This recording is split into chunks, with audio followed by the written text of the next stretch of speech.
happened last session? I'll gladly do it.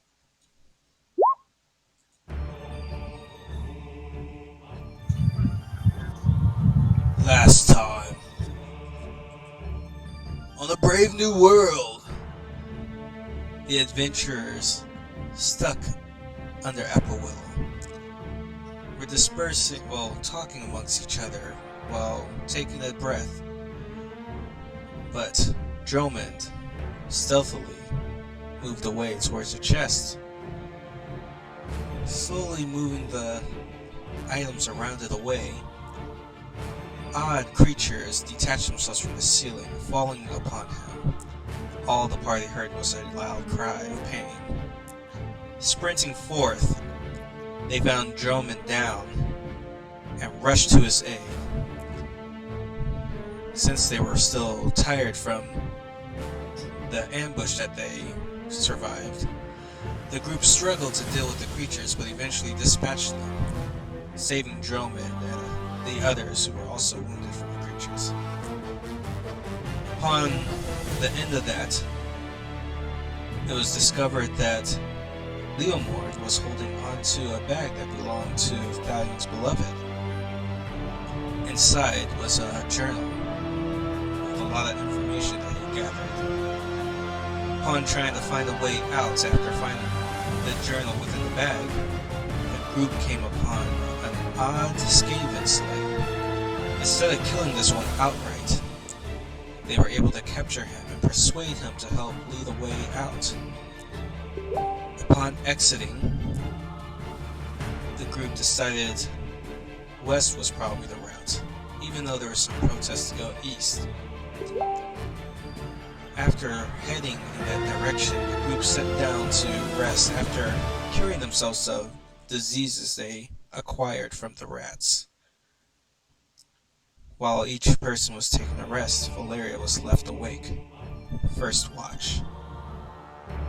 But, unbeknownst to the others, a creature lurked in the shadows and sprinted for Valeria.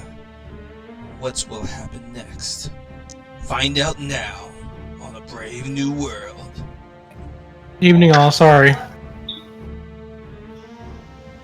No need, sir.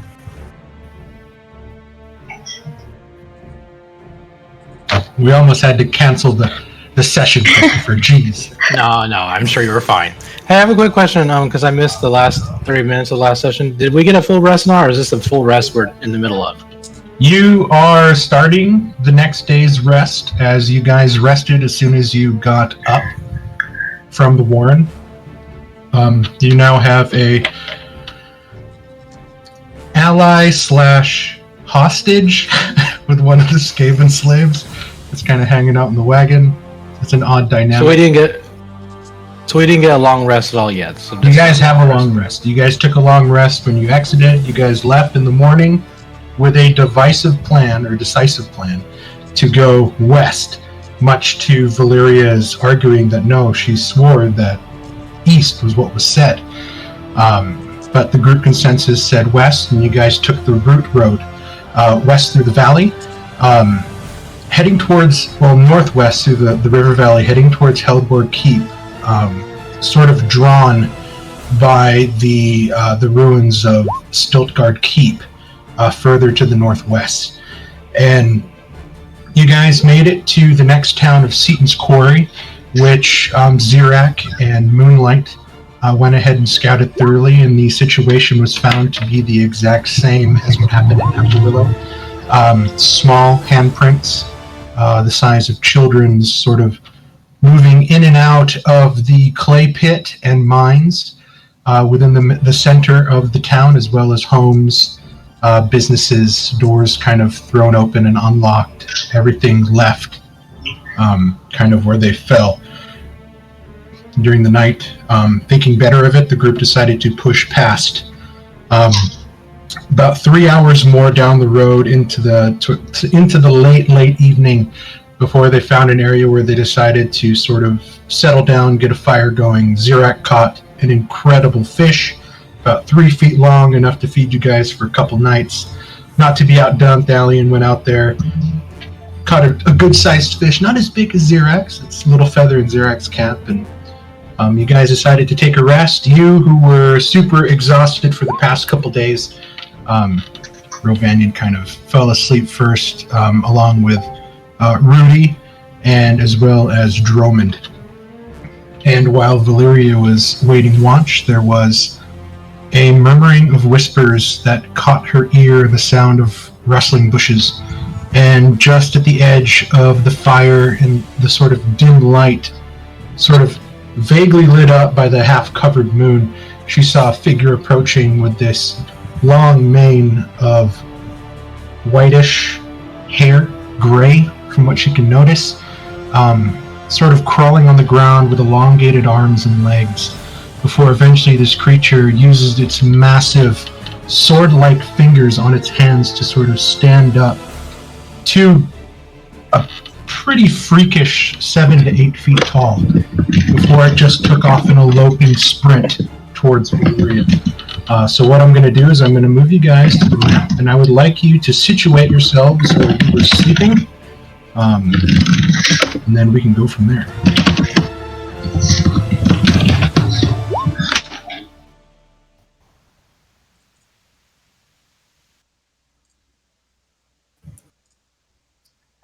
Oh, good. It's still dark.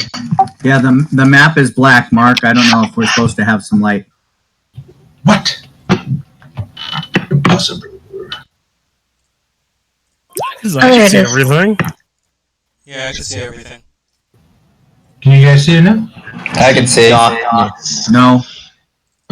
I can see what I should be seeing, which is almost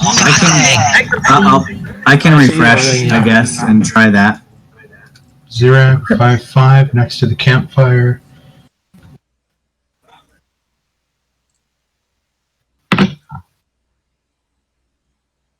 Map.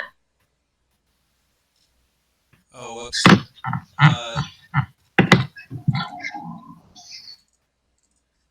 How do you delete Mark? So is Thalion still freaked out about making sure he sleeps in his armor all the time when he's outside of Waltz? I did not sleep in my armor this time. Okay. I was going to say, otherwise, if you were, you would still have 2 points of exhaustion. But right now you have 1. So those of you that had 2 points of exhaustion last time, you only have 1 point, which just means you have disadvantage on ability checks. Valeria came out of it with 1 point of exhaustion. She's okay.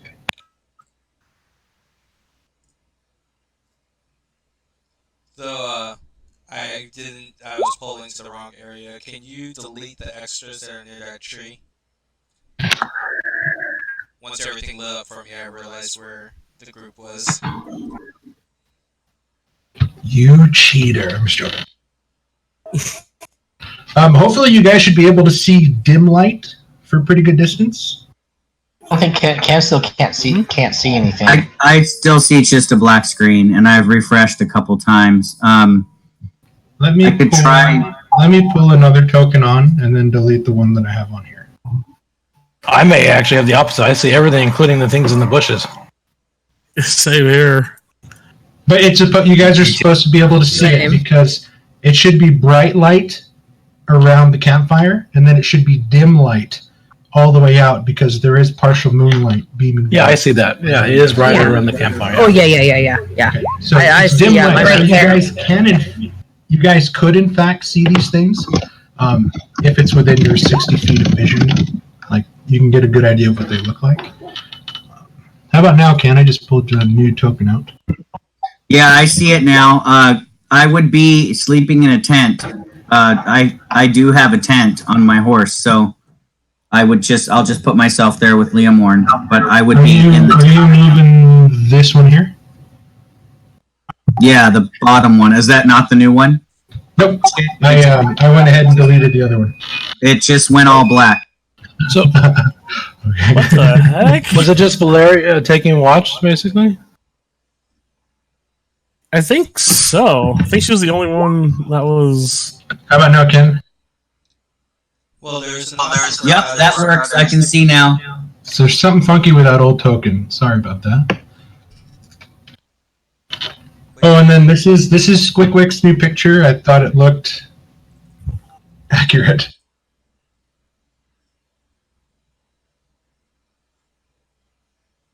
He does have a shirt and scarf. He's completely naked, but he looks pretty scared of this picture, which is all the time. Oh God, I was just gonna say he looked kind of terrifying, like a rabies rat for sure. Oh God. Okay. Okay, Squick, smile. Okay, Drummond's by himself in his tent. Galleon and Garshadow are sleeping in a tent. Leia Morin, you're sleeping in I'm a actually tent? not going to sleep in a tent. I'm going to sleep outside. But Yeah, I'll sleep. I need like some cover. Is that where you're sleeping right there, Rovanian? yeah, I'm just not going to be in a tent. And then Zirak, you're sleeping in this tent? Yep, I'll be in the tent with Leo. Okay. So let us roll initiative. Mark, Moonlight would probably be perched on a bush or a tree. I'll just put him on a tree behind. Sounds good. This is actually a bush. So what I'll do, since you want a tree, let me plop a tree.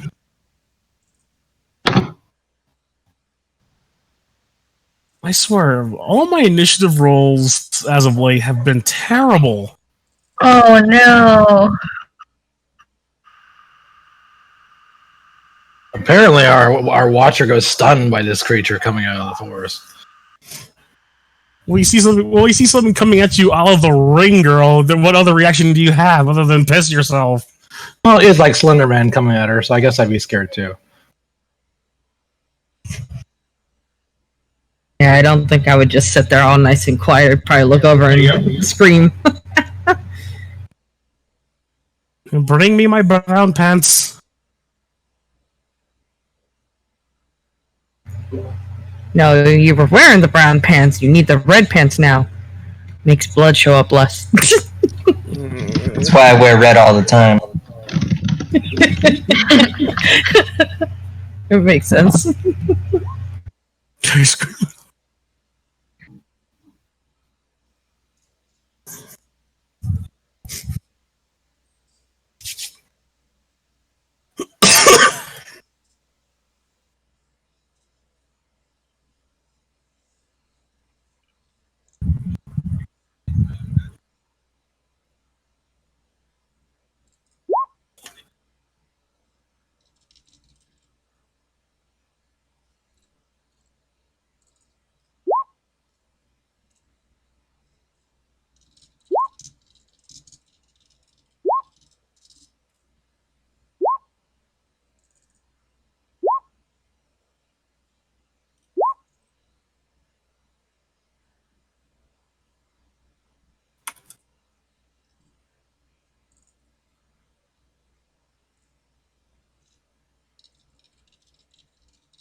What the?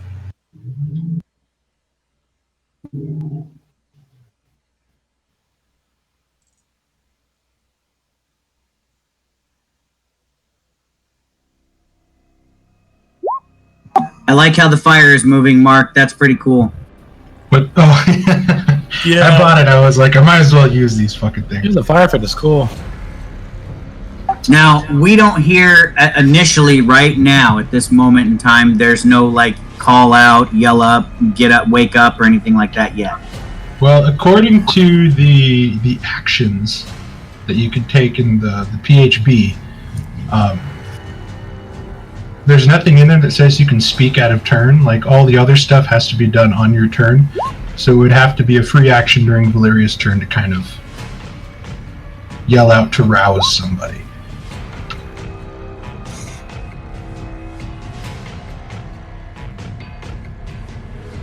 Asleep. Garshadow is sleeping. Thalion is sleeping.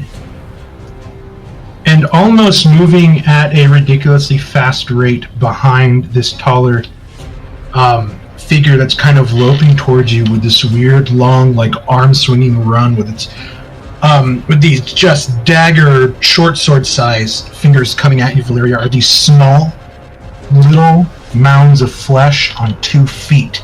Oh. They're just running towards behind. almost clumsily, and they sort of like trip as they're running and get back up, and they start running again in this sort of manic pace where it looks like they're not really too control of their body.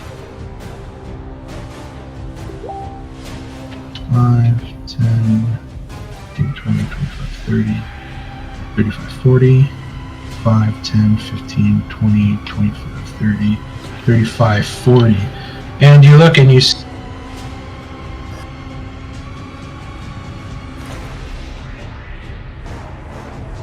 this little ball of flesh with this lamprey-like mouth, 2 little legs sort of running almost lopsided, and it's coming at you, and these little tiny flesh appendages on the back sort of flailing behind it.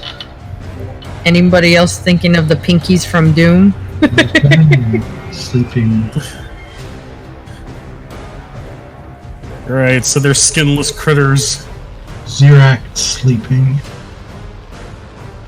Furless 10, critters. 15, 20, 25, 30, 35, 40, 5, 10, 15, 20, 25, 30, 35, 40. Rudy, Elise. Oh man, there was a lot of low initiative rolls.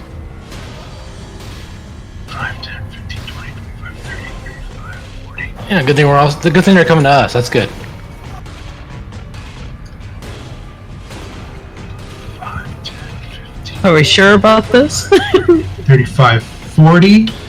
Double move to get to you, Valeria, as this thing is now starting to kind of try to yap at you as you're sort of trying to stay back away from it. It's trying to sort of attach itself to your body.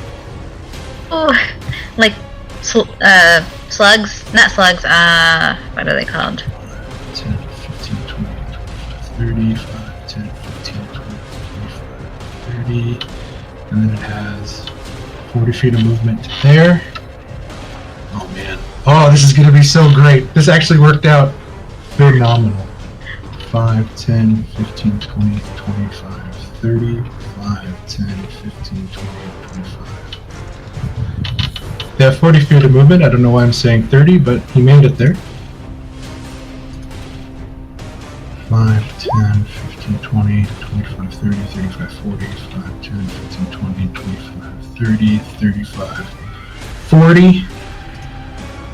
And as these smaller figures dart out in front of the taller figure, Valeria, you watch as his long stride, 5, 10, 15, 20, 25. And as he gets to here, the whispers just encompass everything. And you look quickly to the left as the flames of the fire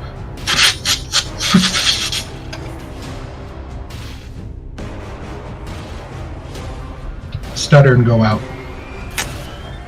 I'm in total darkness.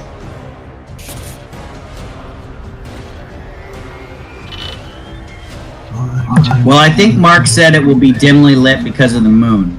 So you have a little bit of... You can see him, but it is dark.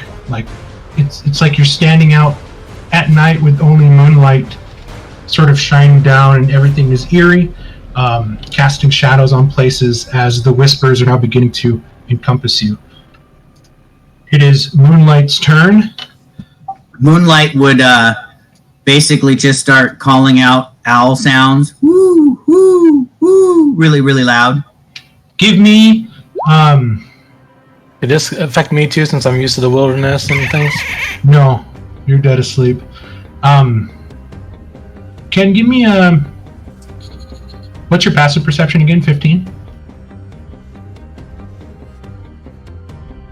Correct, yes, 15. So through your dream and sleep, you were awoken by Moonlight, who's going to use an action to mentally tell you, get up, there's trouble. And you stir awake. Okay. Leomorn, sleeping, Drummond. So did you want him to fly and move anywhere? No, he'll stay on his tree for now. Okay. Valeria. I'm gonna say trouble, help, and then also Okay, so you're going to use your action to call out and wake everyone up.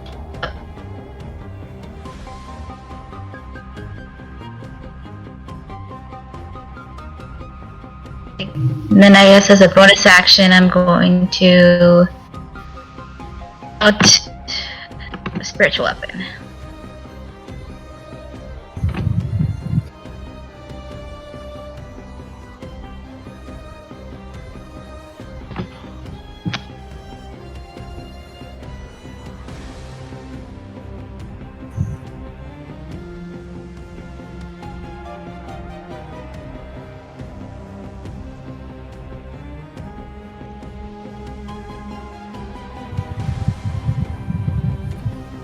The Spectral Pegasus sort of flies down, landing on the ground, getting ready to attack.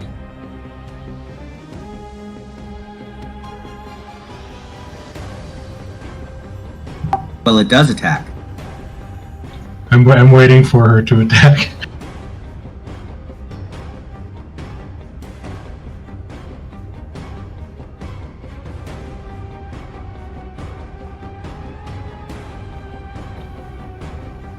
Carla?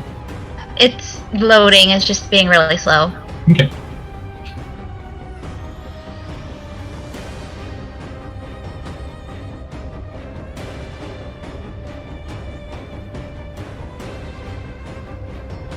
Let me try it again, because I don't think it went through.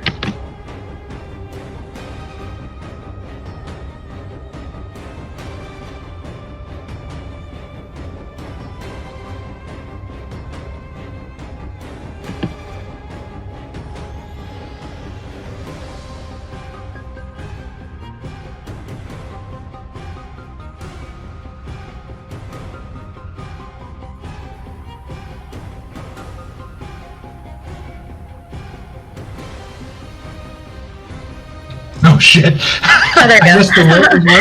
Nice Pegasus. Oh, look at the Christmas roll. That's too funny. So you're going with red one? Or the one directly in front of you?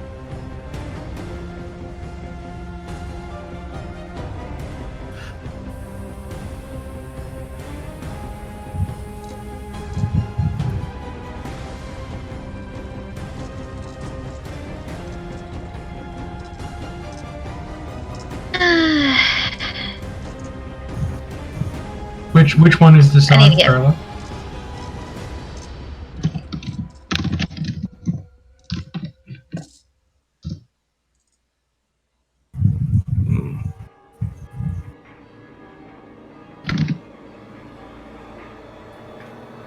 Doug, you guys already had a full night's rest when you got out of the Warrens, and this was your second night's rest outside of the Warrens. So none of you guys should have health. You guys should have all your stuff back from first, except and all of you would have dropped down 1 point of exhaustion, and then Valeria. How do we get exhaustion? No, you guys got the exhaustion when you woke up. I got So exhaustion. you guys still have the point of exhaustion. You did not because you saved from the disease. Okay, so I'm going to click on this really quick. Wait, how do people get exhaustion? From the rats in the warren. Everybody? No, just some of us that failed saves, but I think You saved. Like you we made your did do content. some Yeah, not all lesser of us, restorations, some I of us. think. Yeah. And I gave somebody an elixir of health, so I think the disease might be cured. We're just recovering from it. Well, yeah, my disease was cured by that thing that Dalian gave me. Okay, so I'm going to say that's 16 points of force damage against red.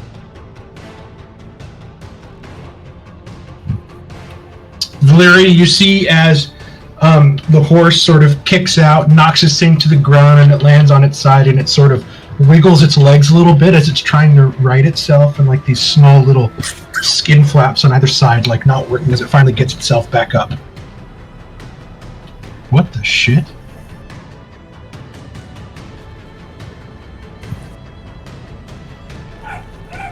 All their health went down. No, joint health, great.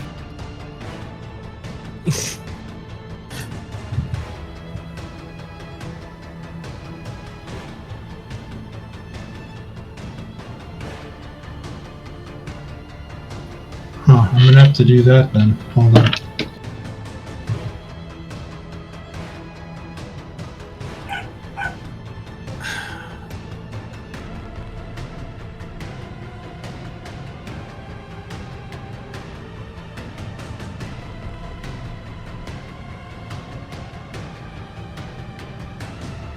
Okay, I'm just gonna have to manually keep track of it, and I'll just kind of let you know how they look.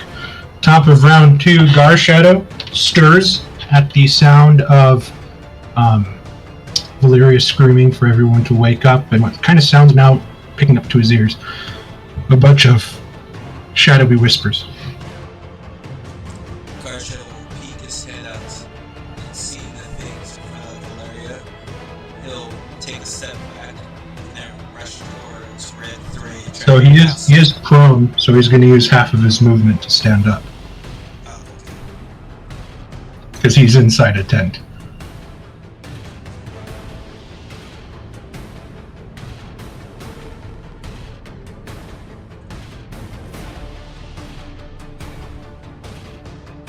So he's not going to the palace. He's just gonna run up and attack Red 1.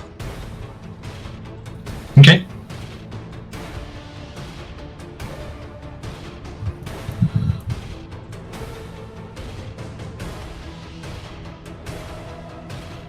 $19 definitely hits. And just in the lion's mouth, it bites down on this small, pitiful little thing and just pops it like a grape.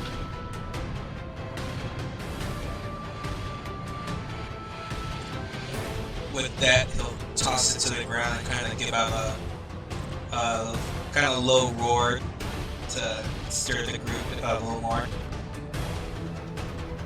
Okay.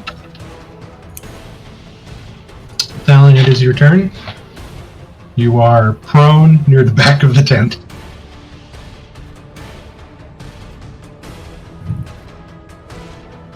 I will get up with half my movement, grab my glaive,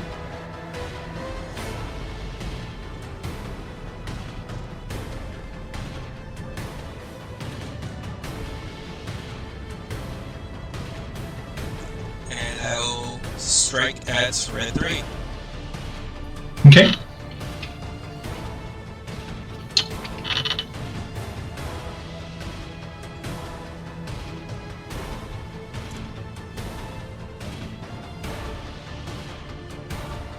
Not sure what their AC is, if that hit or not.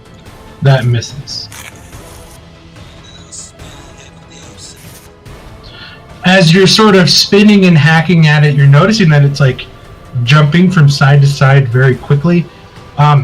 It's just very awkward to hit. And I mean, they just look gross as shit. That'll definitely hit.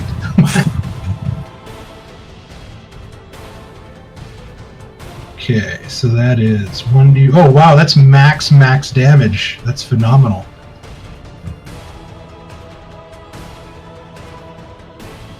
Okay, that's on red 3, so that's 12. Oh, my thing triggered. Okay, go ahead and heal yourself.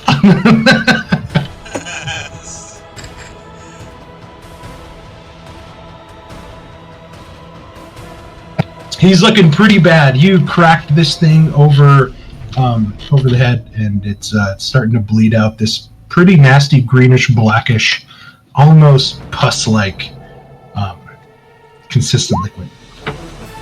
Is that the end of your turn? Yep. Don't actually heal, but he might fly around temporarily. 5, 10, 15.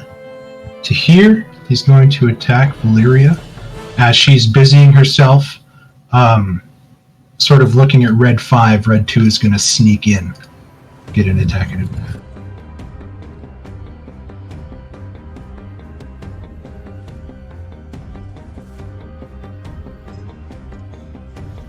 $15.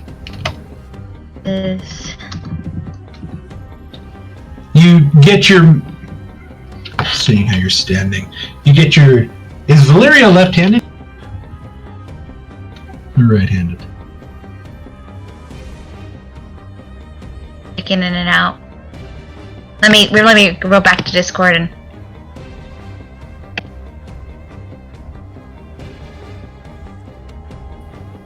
Okay, I'm back. Okay. We'll just say you batted it aside with your shield at the last second as you saw it coming out of the corner of your eye. Rovanian, it is your turn. Half of your movement to stand up. I have a question. If I still use my action to dash, can I still bonus action? Yes. Okay. And use half a movement to stand up. Then I'm gonna dash basically so I can get into position over here. Basically, that should be plenty of. With my 40, that should be enough to get over there if I dash. Okay. And then I'm gonna bonus action rage to try to draw their attack away from Valeria. I'm gonna basically, do a battle cry as I rage. Okay, sounds good. Zirak, you are fully awake, on your way to standing up.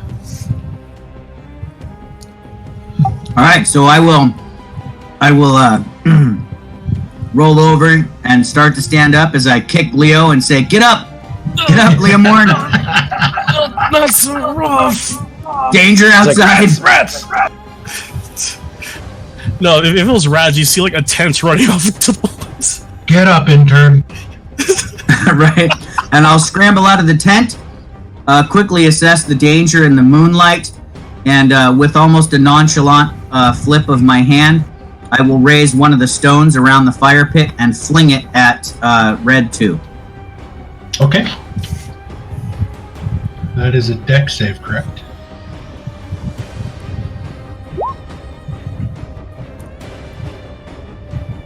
That is correct. I forgot you had that. Oh, son of a bitch. So he. Okay. It's a really good roll. Dodge. You're not even that dexterous, so that's kind of amazing. That ends my turn. Okay, so it just shoots just over him. You're being quite careful now. As you're about to shoot, it was just when Rovanian cut through your vision trying to get to the other side next to these creatures.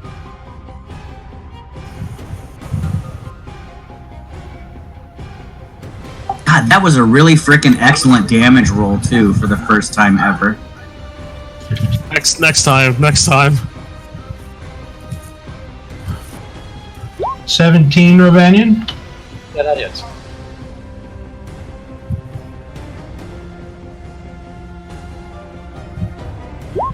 Okay, you take 7 points of piercing, half to 3. Excellent. Rage continues.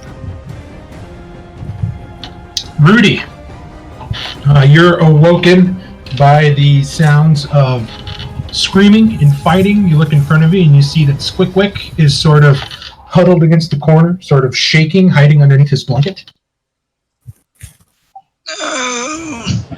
What is it this time? As your mind begins to clear, now what you begin to hear more so than everything else is this constant whispering of many voices. Sort of emanating now around the... I will grab my sword, and I'm going to see what is up. Okay. Excuse me.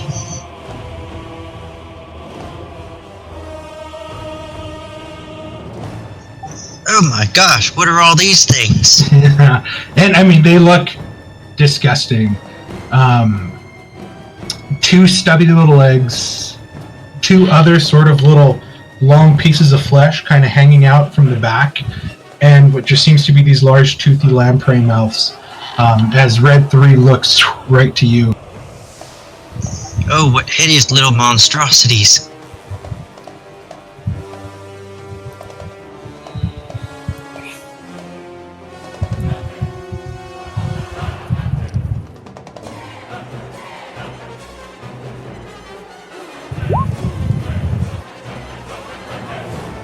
Striking blade that produces a rich monotone... It's Thunderwave. Oh, okay, cool. So that's gonna get just him.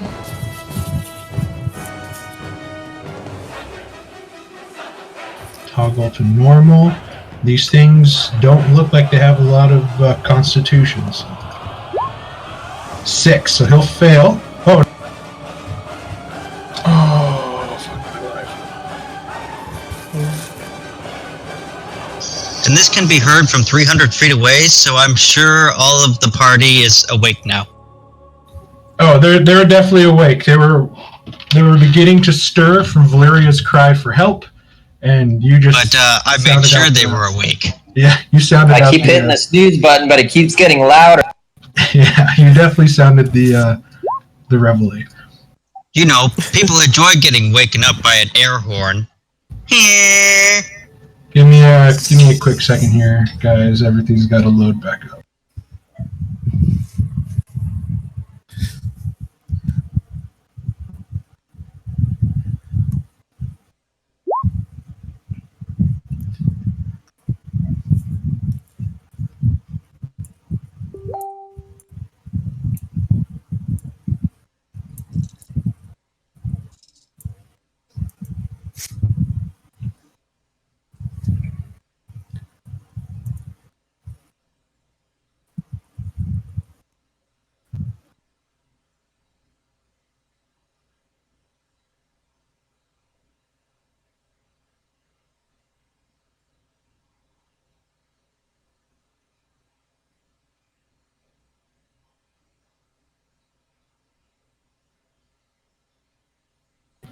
Okay. And as the thunderous cube just sort of out from you, this guy just goes kersplat, and all its little nubs and teeth just fly backwards 15 feet, landing on the ground dead.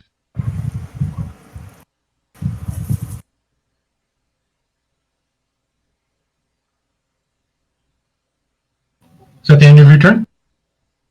It doesn't hit red 6, red 5, or this giant other mysterious creature.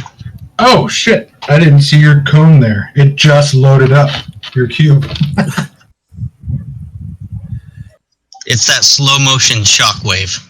Well, I have everything. This map is making everything sort of load in slow. So I'm trying to do this as it's loading. Okay, so red 6. He's going to try a not very good con save. Ooh, he definitely fails. Red 5 fails with an 11. And now this big dude.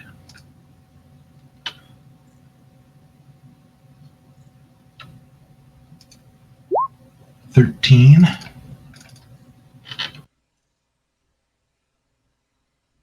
That is exactly what they needed. Okay, so these two will get pushed back 15 feet? Is it 15 or 10?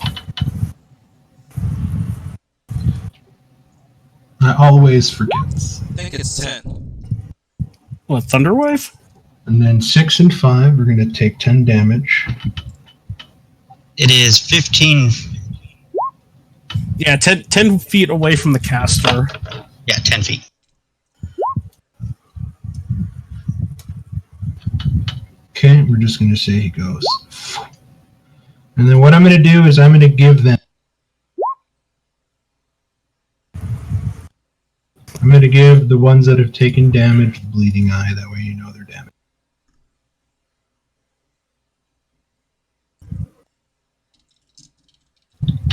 Okay.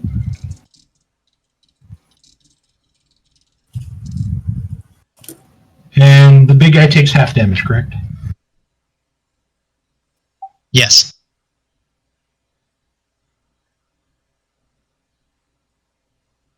Okay.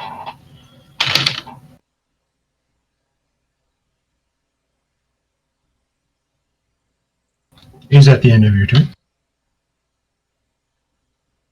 Yes. Oh, and you should have full health, Rudy. And Droman should have full health. And so does Lamorn. Oh. Elise, you were awoken to the sound of screams, clashing weapons, Rudy saying, "Excuse me," stepping over you before a loud, thunderous boom sort of shook the entire wagon. Yes, but it is a perfectly toned boom. Yeah.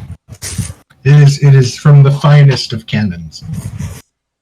Opera singer volume.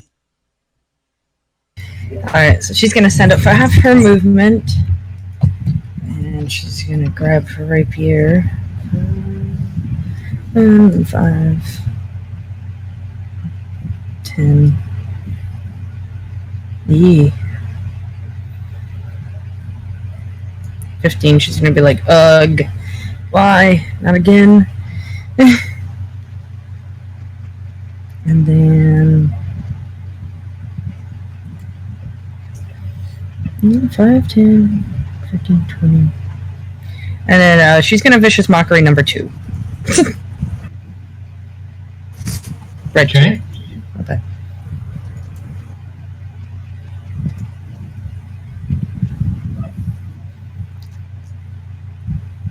These things are definitely not very wise.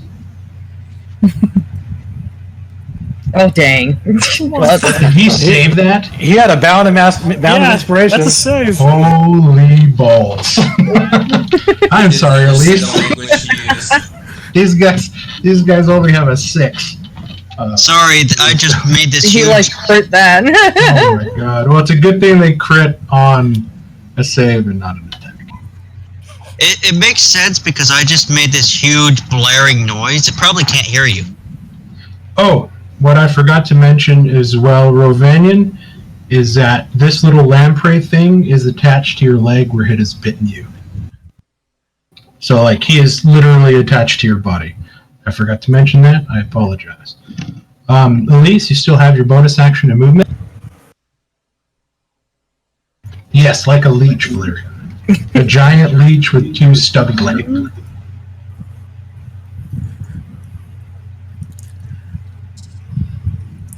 Yeah.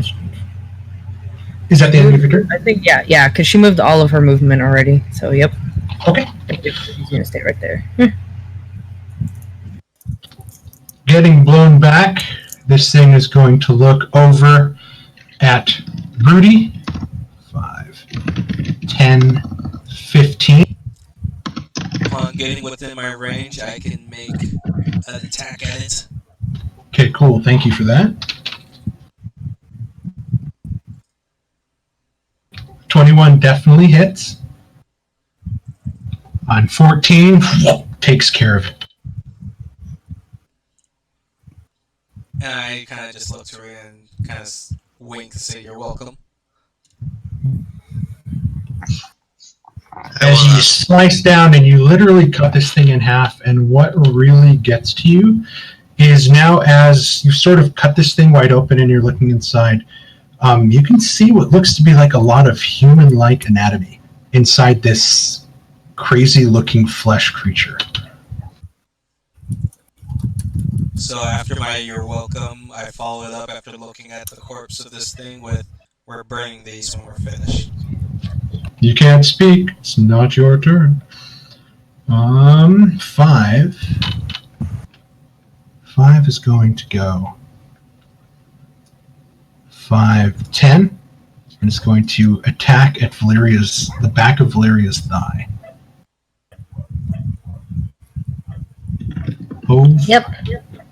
Okay, so that's going to be 11 plus. So 11 plus 5 for a total of 16 damage, and this thing is now attached to the back of your leg, and you can feel the weight of it sort of trying to hold you down.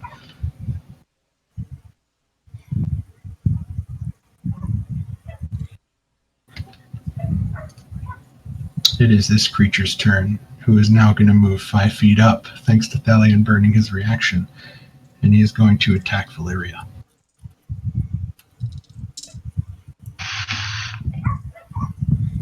But there's no free action in 5e that I could find, Ken. The only actions allowed are during one's turns, where they talk about free action during that.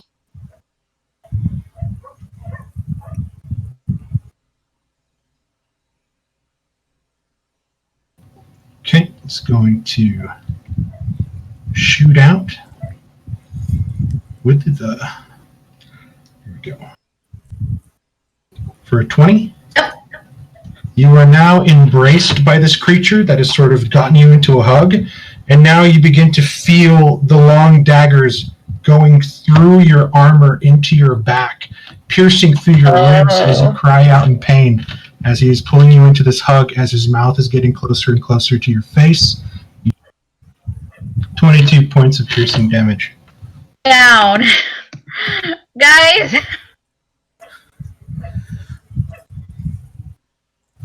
And that is the end of this creature's turn. Moonlight.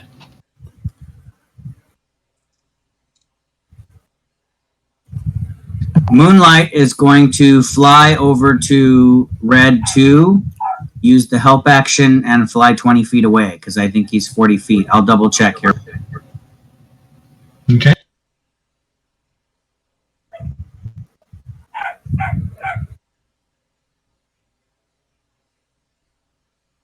Yep, that's 60 feet of movement. I've used the free action on Red 2 Perfect. to distract it. Leomorn. I'm so sorry for my dogs in the background. Right? No problem. So, after getting kicked awake, trying to get up, and the loud boom will definitely put his senses back on track. Get up for half his movement, and then 5, 10. You get up and you watch as I couldn't see her hull. I didn't. Zirak is hurling a ball or a stone from the campfire, just barely missing as Rudy jumps from the wagon and explodes with thunderous force. The stallion is slashing through, and Rovanian is sort of has this little flesh creature on his leg now, as Valeria also has one on the back of her leg, as this tall 7-foot mangly creature with this sort of mane of long hair has her in the air with its fingers visibly inside her back as she's sort of gurgling and screaming, bleeding out. Yeah, that's definitely gonna send the electricity flowing, eyes glowing, and he will throw one hand up into the air, another hand out in front of him, and cast a witch bolt on the being that's holding Valeria. Oh, please work.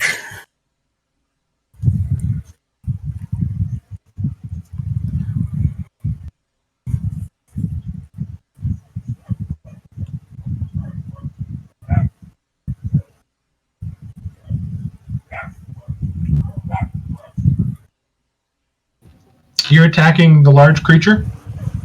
Yeah, the being that's holding Valeria. Okay. You definitely hit with an 8.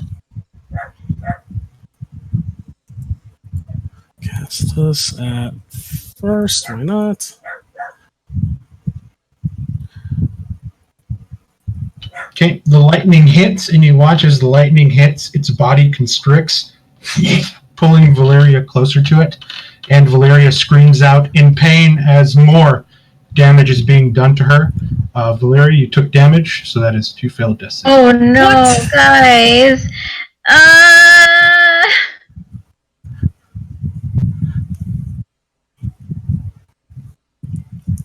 So I'm rolling a new character. Drummond. I'm What gonna. happened? What? Our cleric is dying because no one's healing her. 5 feet to stand up because I'm athletic. You're very athletic.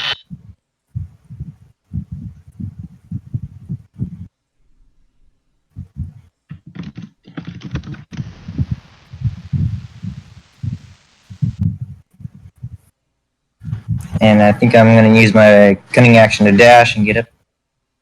Okay. And we're going to stab Rev 5. Okay. No healing potions for Valeria. I do, but would there be a way to give her a healing potion? I would say that you have a way, yeah.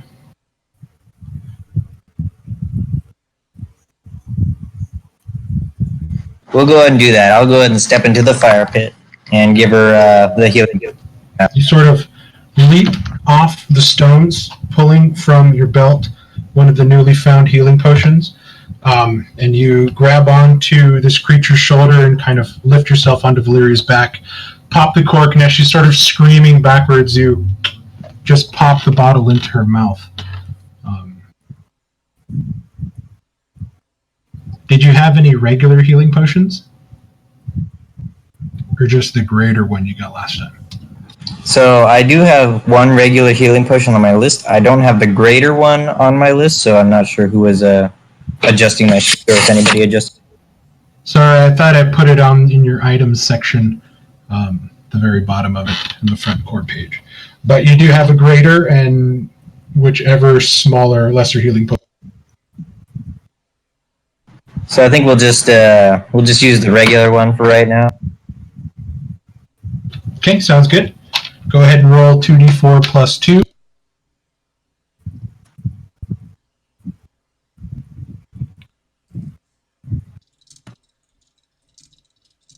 I missed. How did Leomorn cause 2 death saves? The creature constricted in the reaction of the lightning. Valeria, there's some vitality left into your body as the potion gets pulled out and Droman backs away from the creature. You are conscious with 6 health. Still in a terrible, terrible amount of pain. Still in the clutches of this creature that is sort of looking at you. You wait for me to break free? I'll end my turn right there.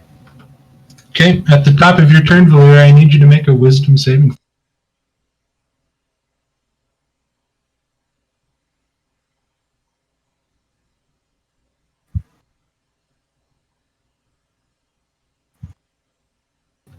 Okay.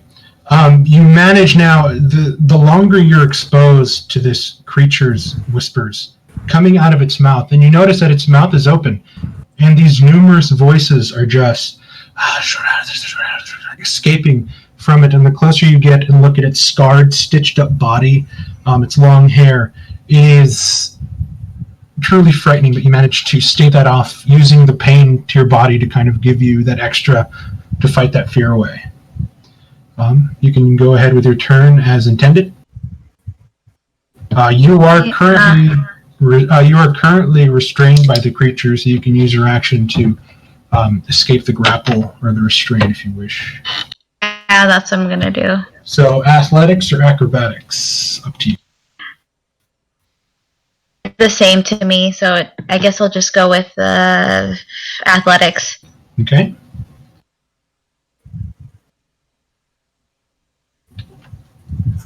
Definitely more than you needed. You managed to wrench yourself away, feeling the long, blade-like fingers of his giant hands being pushed from your skin with a sort of sickening pop.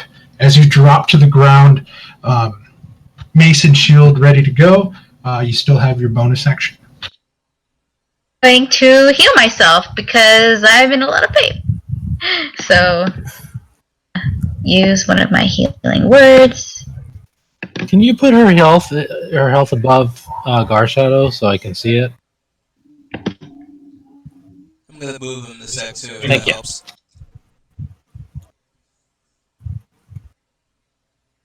Go ahead and re-roll that one, Valeria.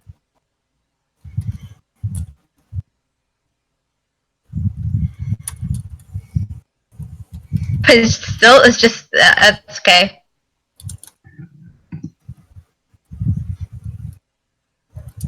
Fate wants you to have that one, I'm afraid. Alright, and that's it.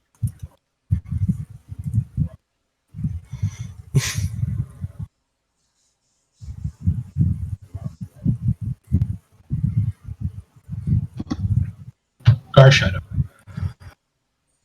Seeing the pain Valeria's in, Garshadow's bite at this large thing.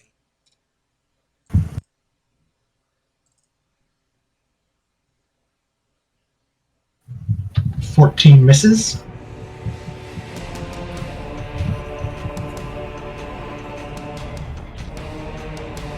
I'll shift that way so we can also see our health.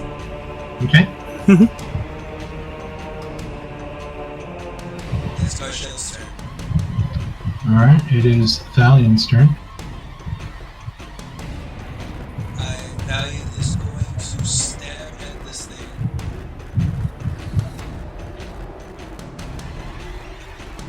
Crap. 11 misses.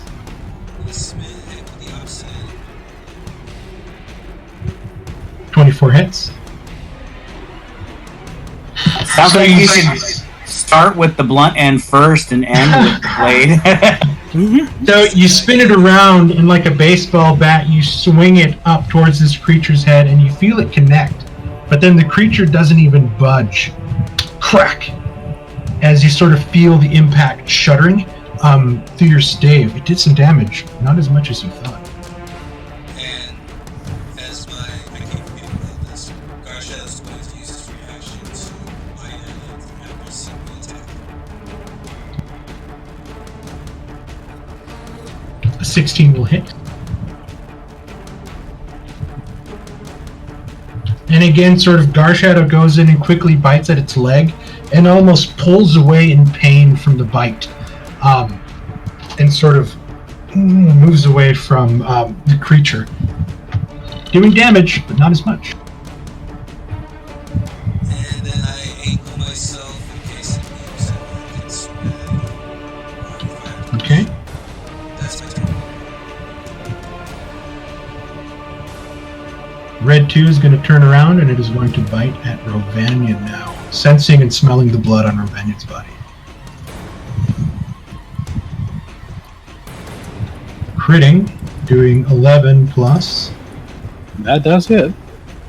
11 plus 6, so 17 points of damage, half to 8. So 8. Yep, 8 points of damage.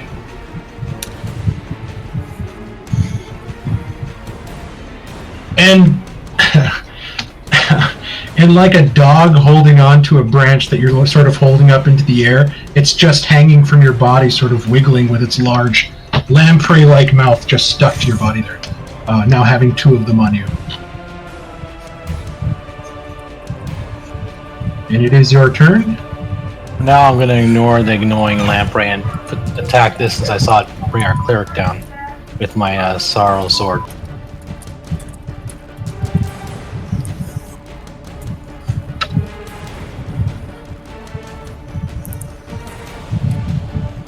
$19 will hit.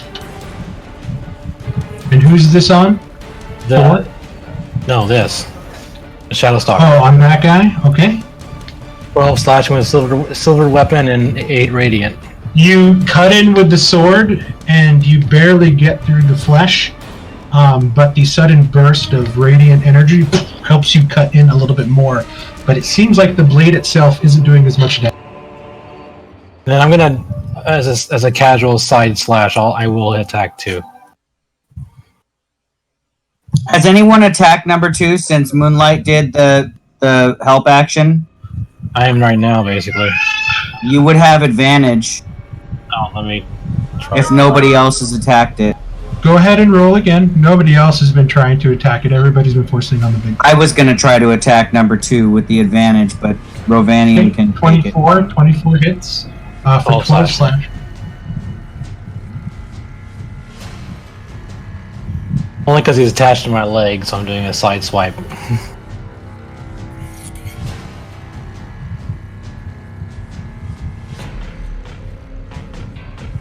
24 hits, he said. Okay, Yeah, I did I'll that. take the bit of damage. Is that the end of your turn? Yeah. Okay, Zirak. Alright, seeing how this is playing out makes me Oh, want to shit. get a little... Damn it. Never mind, it's my fault. Let's keep. Okay, so seeing how this ruckus is playing out, Zarak wants to get a little distance from the carnage happening around the fire pit. So I kind of give a little bit of a wagging finger to Leomorn for trying to kill our cleric, and then I walk away.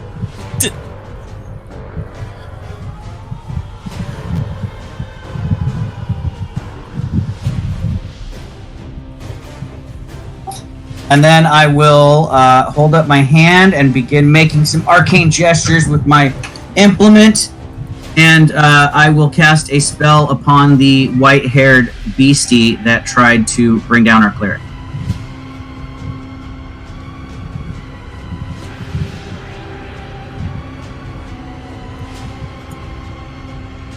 Okay.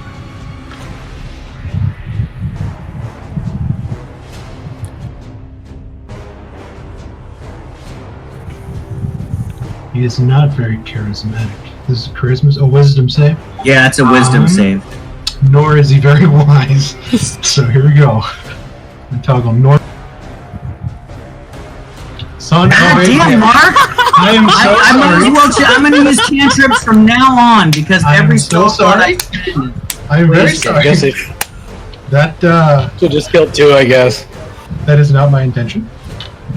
And that's weird.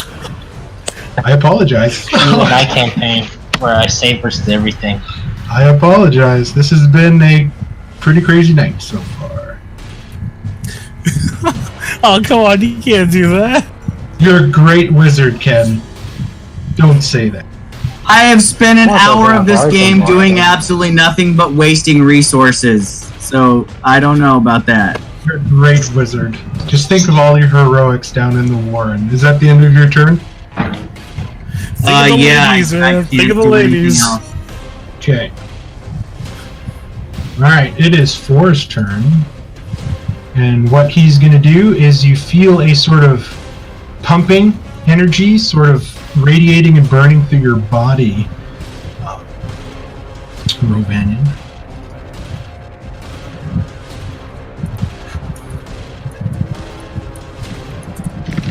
Take 6 points of necrotic damage.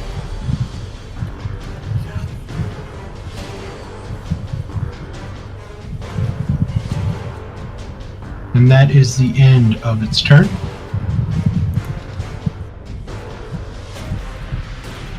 Rudy. Rudy is appalled that this creature would just willingly grab Valeria out of nowhere.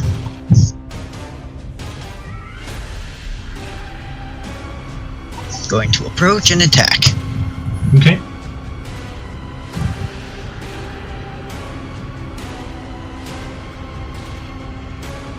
"13 misses. As it sees you coming in, it just punches down with its stupidly large fist and just smashes your scimitar into the ground as you pull it back. And as it is distracted with my blade, I will use Healing Word on Valeria.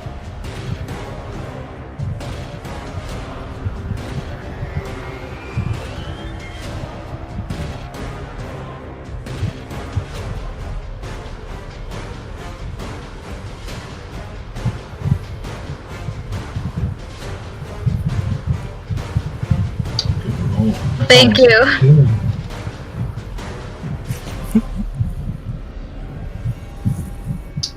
Elise.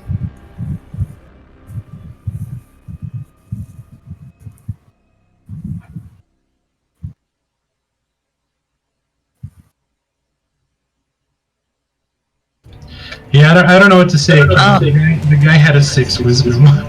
So, Yeah, it's dice. I get it. Wizards sometimes are really lackluster when you can't do their spells. The whole reason there. So, like, there's Fun. no way this guy's gonna roll a 16. I'm like, there's no way. And I was like, oh, well. Okay, Elise, what do you got? She's going to do.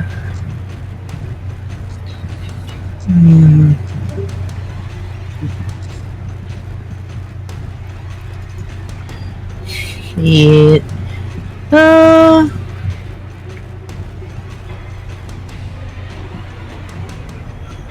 She's gonna.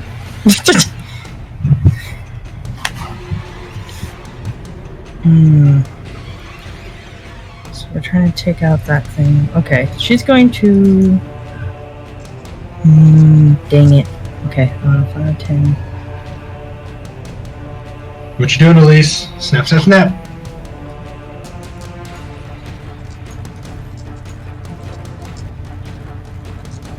Okay, now she should be close enough.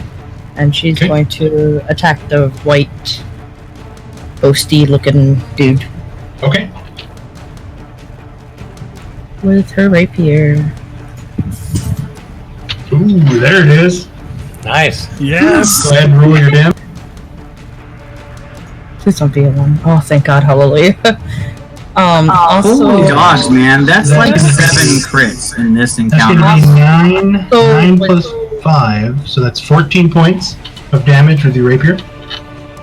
But even as you go in and you feel like you've got a true shot into his kidney, you watch as your rapier begins to bend at a very severe angle before you whip it back. There's a very tiny hole in the back that you made, but it doesn't seem to have done as much damage as you thought.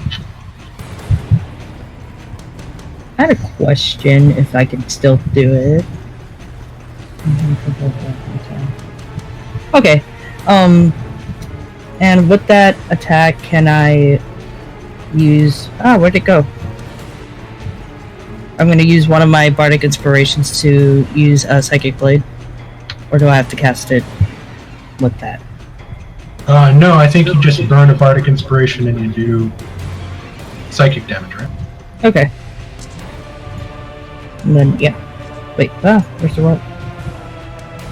So whatever your psychic damage is... Do that.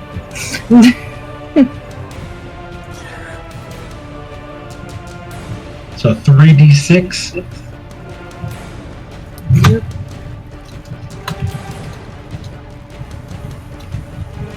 I think I just rolled a 3d6, right? Yep, just slash roll 3d6. Okay. Yes.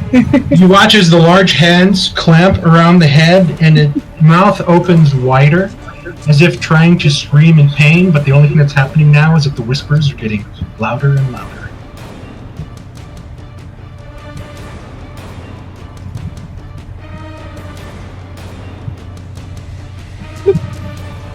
Okay.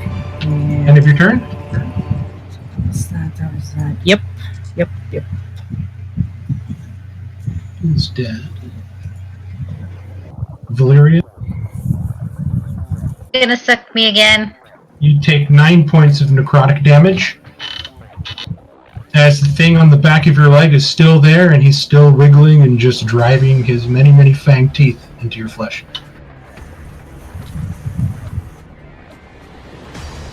Dang it. Here I thought that thing was dead already. Okay, since I forgot to do it at the top of your guys' rounds.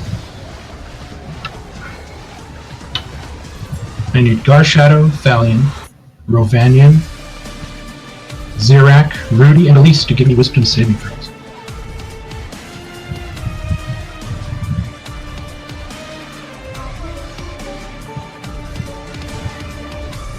Garshadow fails. Is it everybody, or I don't know? Who is what saving? How far away are you, Zirak? Okay, so No, you're out of range, Zirak. Is Moonlight in range? Moonlight's only 25 feet away, I think. Moonlight 30. is 30 feet and is in range. So did you say Drummond too? Because I don't think I heard Drummond. Drummond, it is not your turn yet. Pretty much, it's supposed to happen at the top of your guys' turn. I turn. Oh, then never mind. Let's count mine then. Okay. Oh, whoops. I don't think I was supposed to do that then either. Whoops. No, it was supposed to happen at the top of your guys' turns. But since I forgot to do it to Thalion and Garshadow and Zirak, it wouldn't have been fair to make them redo their turns. So I'm just going to do this round at the top of this creature's turn. So everybody that went before this creature, and only those people, are going to make the save right now. Okay, gotcha. So So I Moonlight was wouldn't right get to to do it. Moonlight's 3 doesn't exist. The only person that saved is Rudy, Garshadow, Thalion, Rovanian, and Elise. You guys are frightened of this creature. Is Moonlight also frightened then, or you said it doesn't? I don't. It's not When you Moonlight's say- turn until next. So it's like one of Oh, those gotcha. effects where when you start your turn in the effect, but he forgot to do it. Yeah, I forgot to do the effect at the beginning because I got caught up with other stuff. So I'm just going to do it here to retroactively do it at the top of his turn for those people that missed out on it.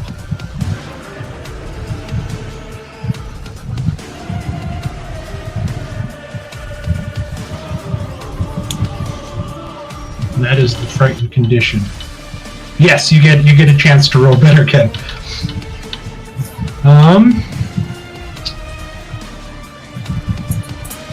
And what it's going to do, it's going to rake back at Elise.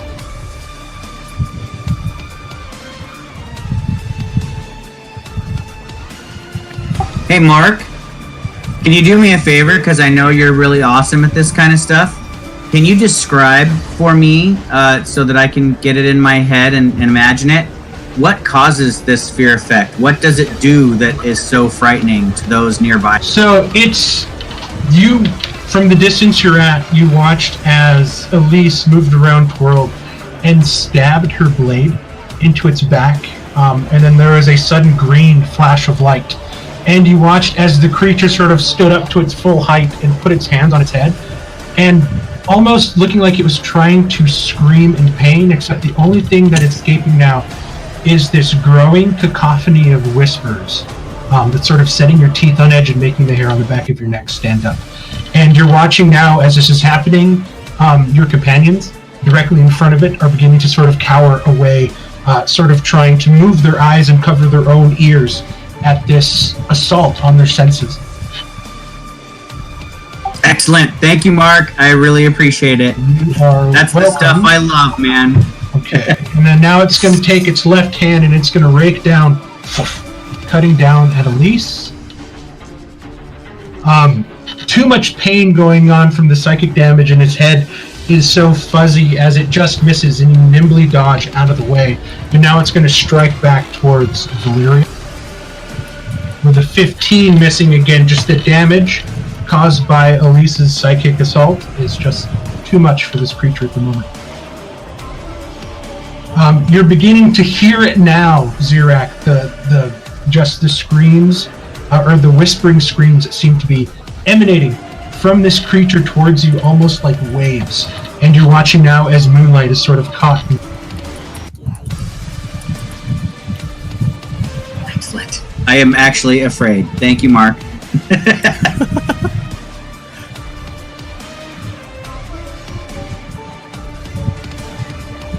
Wait till I throw out the clouds.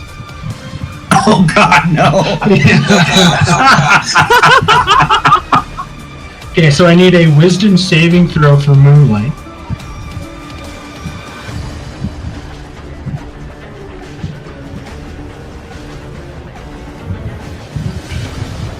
Okay, so oh my God, same freaking roll. That's Moonlight awesome. is definitely frightened by this sort of supernatural assault that's sort of hitting its poor little mind. It was getting ready to fly back into the fray, and I could just see it swooping back like, oh, that's a big note, and it's gonna fly right. So back. you almost watched as Moonlight went from sort of hovering to shooting forward and almost hitting like a wall, almost as if it was hit by a stone and one of its wings went limp and it sort of started freaking out, and now it's beginning to fly back towards it. Just leaving a trail of poo as it flies away. Lamorn, I need a wisdom saving throw. Alright. Wisdom. You feel the almost waves of sound crashing against your chest, making your lungs reverberate the same way like a deep bass would.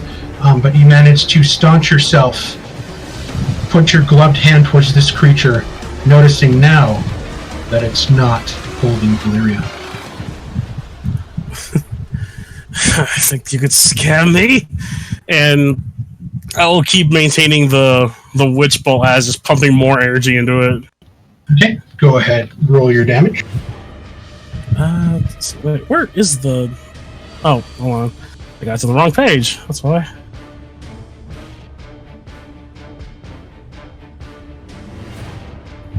God dang it! Really? Go ahead and roll damage. Once you catch Witch Bolt and you're concentrating on it, you just have to roll the damage. Alright, yeah, I don't know why it did that. Okay, so it takes 9 lightning damage again as it begins to sort of scream out these whispers evenly. Oh, Mark, I forgot that it was Moonlight's turn when I made the save, right? So Moonlight Yes. would actually fly back and land on Zirak's shoulder and just kind of cower. Okay. No worries. Drummond, I'm going to need a wisdom saving throw.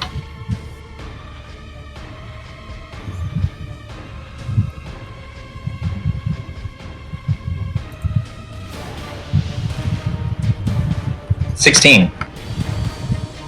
You manage to. I've seen scarier shit than this. You kind of say to yourself, and you're like, not phased. You have your. I'm gonna go ahead and stab red 5, get this thing off Valeria's leg.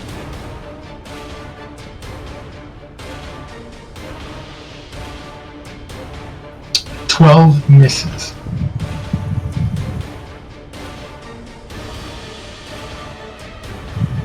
I'll move over here to give Valeria more running room if she wants to back. Okay. Valeria, I need a wisdom saving. Okay. You are frightened by this creature. I'm going to stab at red 5. Okay. You sort of turn away, and then you look, and you feel that terrible weight on the back of your thigh.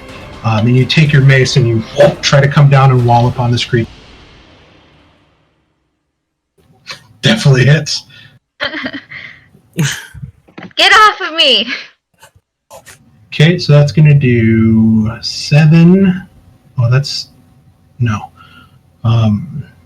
D6 plus 1, 7 plus 1, 8 plus 4. Let's do the 5. So 13 points of bludgeoning damage. But as you strike down, it's like almost hitting like a piece of petrified wood. It's not doing as much damage as you thought your mace would do, and you felt it hit hard. As a bonus action, spiritual thing at the creature that's been almost killed me, basically.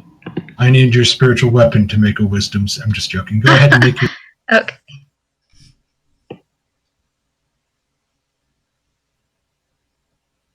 An 11 sadly just misses as this creature just sort of twirls out of the way, and then looking at the command now of this creature, it turns its eyes back to you.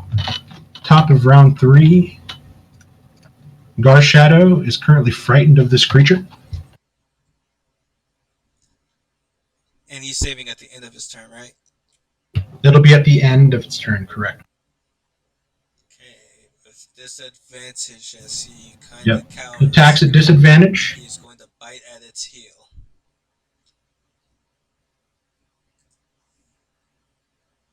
At 10 misses again now as this creature is starting to become manic in its movements, sort of looking around everywhere and not really displaying a sort of intelligent look in its eyes. It's just moving almost as if there's still some sort of instinct left in it. Okay, he is still frightened. Thalion? Thalion keeps trying to force himself to move forward, but something is keeping him away as his body shakes. But seeing the thing on Valeria's heel, he's going to stab at that. Thalion, as you're listening to these whispers bombard your ears, you could swear that there is a familiar sounding voice trying to break through, causing you to pause and look at this creature again as you begin to strike down at red 5.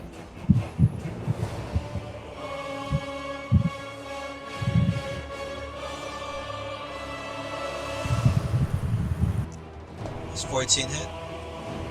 14 missing. Gritting my teeth as the thing has distracted me with this voice. I try to strike at it one more time with the opposite end. Okay. And just the voices assaulting your ears and your mind right now is almost too much.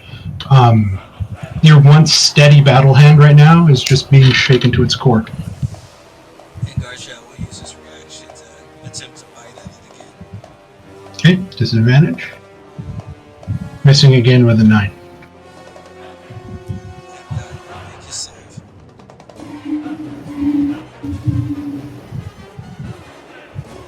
Talon, you are still frightened.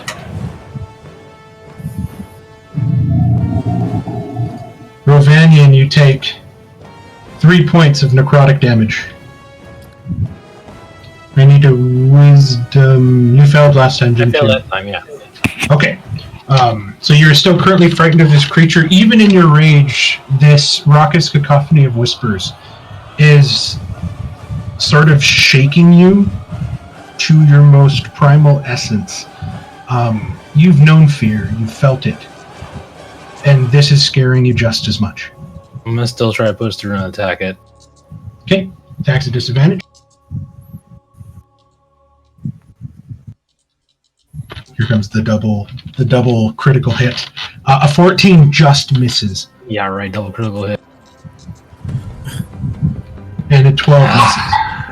Each one, you almost feel as it looks back at you, hearing your sort of scream of rage, and it just elbows each of your swings away with its hard skin.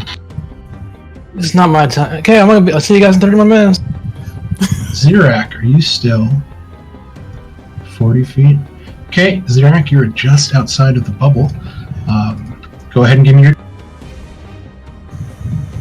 Alright, so sensing that my more powerful magics have been unsuccessful against these creatures, I'm going to resort to my tried and true little firebolt, and I will launch it, try to clear the creatures off of... I think they're still hanging off of Rovanian, right? We'll attach them. Yeah, No Zirak, Yeah. no Zirak special?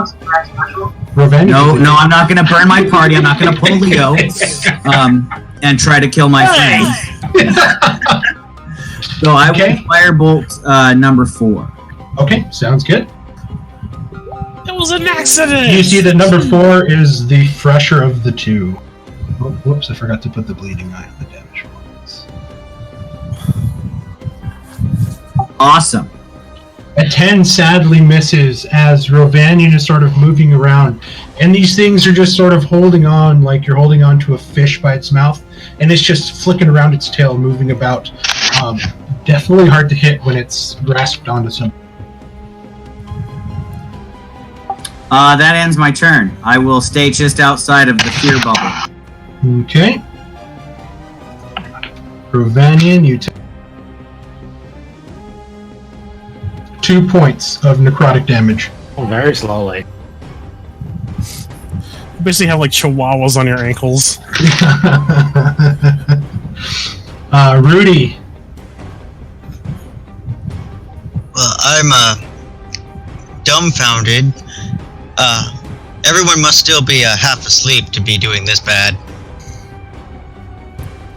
I guess it's up to me. I'm going to continue attacking this sleeper or whatever thing in front of Blair. Okay. And I feel inspired that I need to do something important, so I'll use my inspiration on this to get advantage. Sounds good.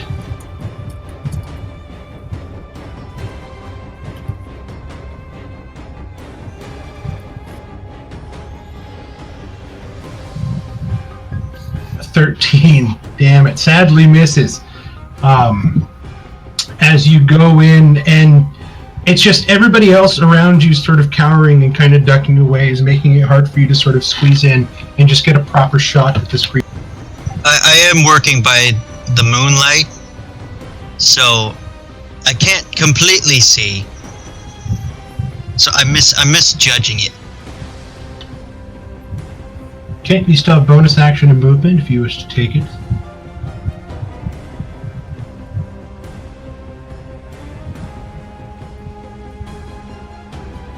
No, I think I'll be good right there. Okay. Elise, you are currently frightened of this creature in front of you. Mark, was there a save or something that I needed to do? No, you passed your, you passed your last turn.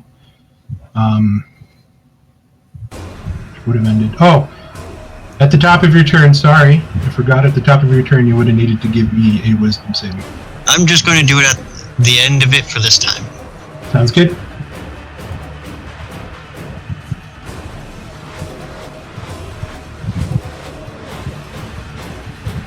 Okay, we'll just say at the start of your next turn, you will just be frightened by the creature. Yes. I forgot that you made your save last time. So now I am frightened. Valeria. Okay, and I'm sorry, I did it again. Elise. yeah, I was like, hold up, wait a minute, you just did Rudy's Every goddamn time I accidentally moved the damn turn counter down. Okay, so would you like me to make the wisdom save at the beginning of my turn? You are currently frightened by this creature from the last round, so go ahead and do whatever you're going to do against this creature. But as you look upon it, you are sort of struck with mind-numbing fear. Okay, so I'm just gonna be frightened. Okay. So Right. attacks have disadvantage within the sight of it, and as well as ability checks, I believe. And you can't willingly move closer, even though right now you're right up against it. I can stay right where I am, though, right? I don't have to like move back. Yeah, you don't have to move back unless that's how you think she would act at that moment. So I'm guessing spells also. Do I have to put it at disadvantage when I cast spells? If you're using like an attack spell like Firebolt or something, yes. But if it's like a spell to save, then there wouldn't be any sort of disadvantage. Okay. Let me make sure that this is.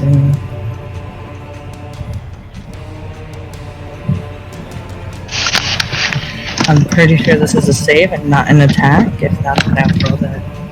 Roll that. Okay. I will cast Desnet Whispers on Mr. Ghosty Man. Like, dude.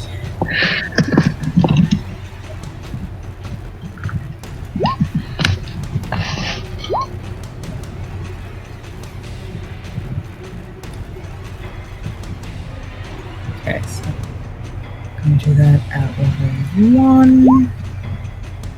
I believe. Now I roll an 18 again. Not that. I hope not. This is a wisdom save, correct? Wisdom This one save. is. Yeah.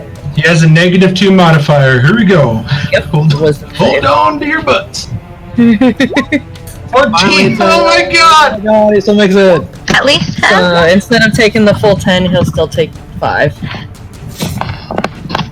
Son of a gun. He'll take 5 points. Zirak, you're beginning to hear the screams.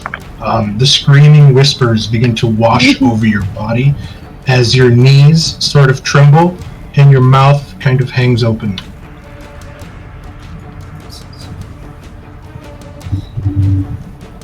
Valeria, you take 11 points of necrotic Oh my damage. god. Yep. Took a big gulp there. Holy crap. It is the Shadow Stalker's turn. And he is going to try to embrace you, Valeria.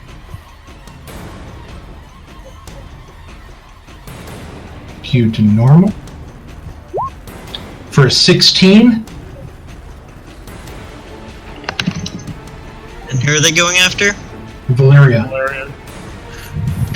Thank God, miss. So it swept in to try to grab you and hug, and you sort of drop down to your knees in a kind of fetal crouch. And you feel the arms whoosh around you super quick as it snaps back. Again, the whispers just echoing out from its body, almost deafening around you now at how loud it is. Just missed. And that's the end of its turn. Moonlight.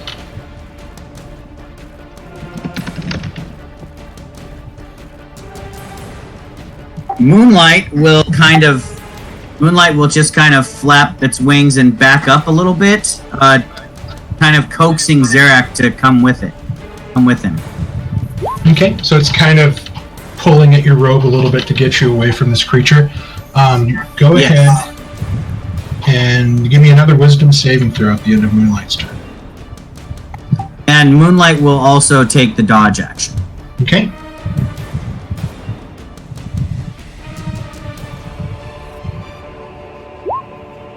Son of a gun. Okay. These rolls are getting spicy, guys.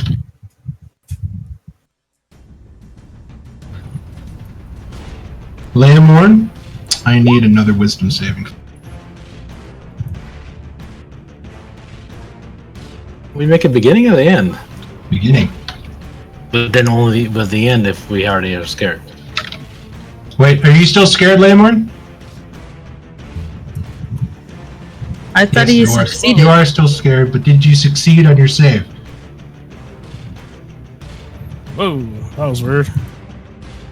Yeah, he succeeded on a save to not be scared anymore.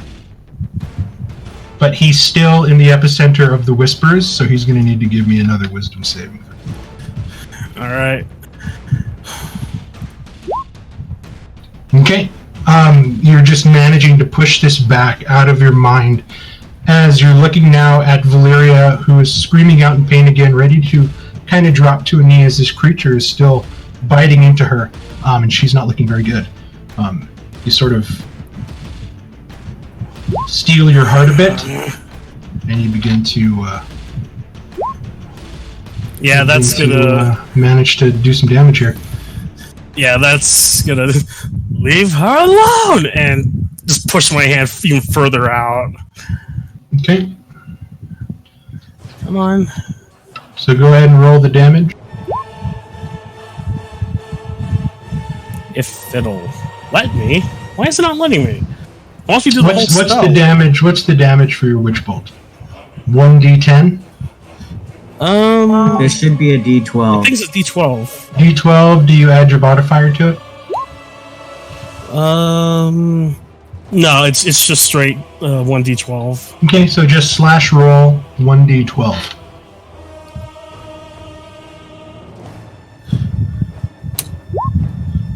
Okay, 10 points of lightning.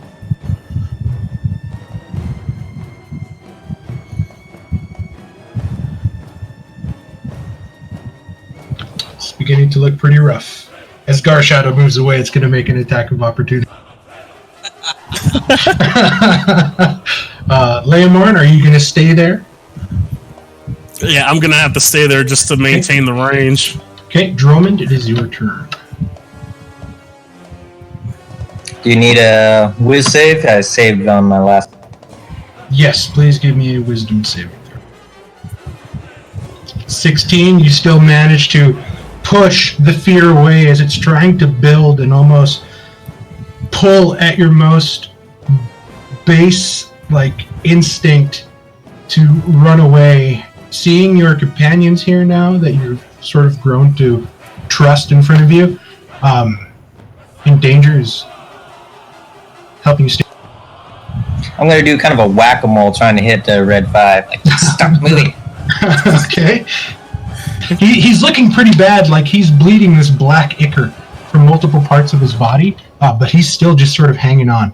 24 definitely hits. And that is more damage than it can take. Is it wrong just picturing it just hanging off someone that's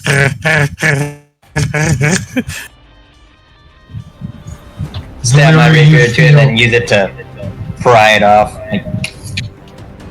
Like you stabbed down into this creature and you felt your rapier begin to bend, almost to the point of snapping before the blade struck true and followed the hole into an already gaping wound, managing you to kill it.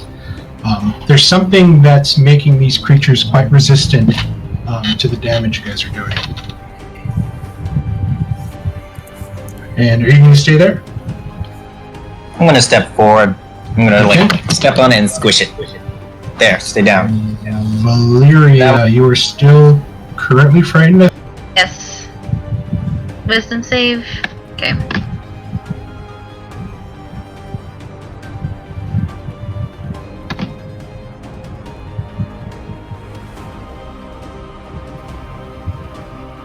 We can do that at the end of your. We can do that at the end of your turn.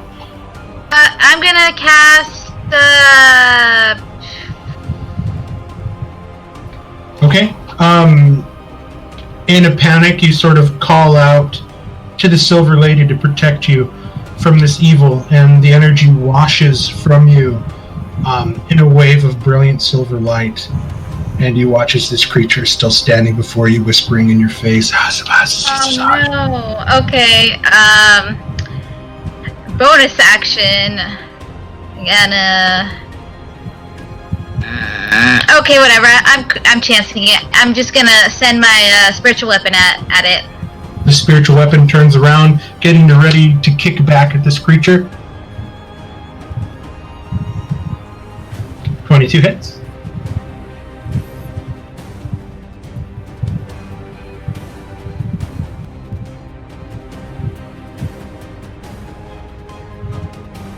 It connects hard, causing it to sort of double over before it just sort of stands back up again. It looks pretty bad. It's beaten and bruised. Some of the bones look like it's cracked on its body, but it's still... I stay where I am. Okay. Did you make your wisdom throw at the end of your wisdom saving throw at the end I of can your do last that turn? now. I'll let you re-roll that 11. Okay, you managed to shake off the fear watching the damage your Pegasus is doing to this creature. Top of round 5, Garshadow, still frightened. He's gonna bite at its ankles. There it is, a 17 hit.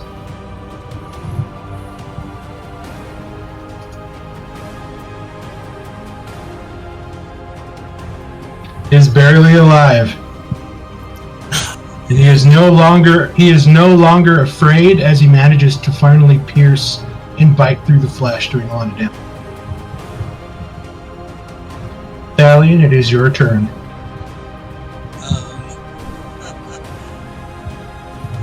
Harry is still frightened, so he can't move closer. Oh, I'm gonna reach down with my left hand to grab my hand axe. I'm gonna chuck it in. Okay. Disadvantage.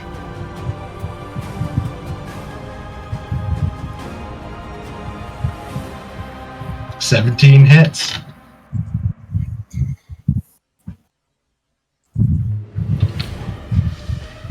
It sort of looks down at Garshadow and then looks back to Valyria. And in this slow motion moment where its mouth is open and the whispers are exuding out as its eyes turn to look back at the cleric, you throw your axe, embedding itself into its mouth, and you watch as the head snaps back and it begins to sort of roll where it's standing, moving side to side before collapsing to the ground dead.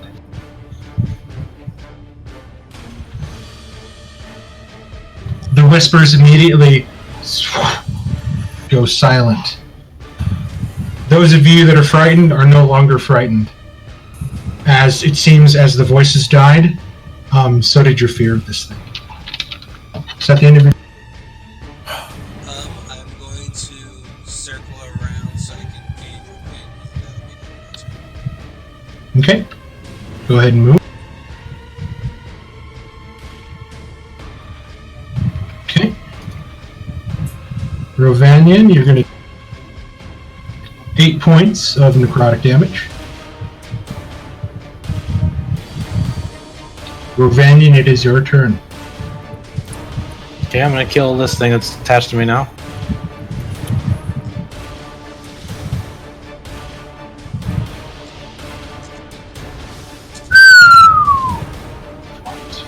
Which one? That was that one? I don't think he can take that. No. 9. Yep, he can take that. You stab it again, and as your sword hits, it just sort of feels like it hits hard, and then that burst of radiant damage sort of helps the blade slide in a little bit.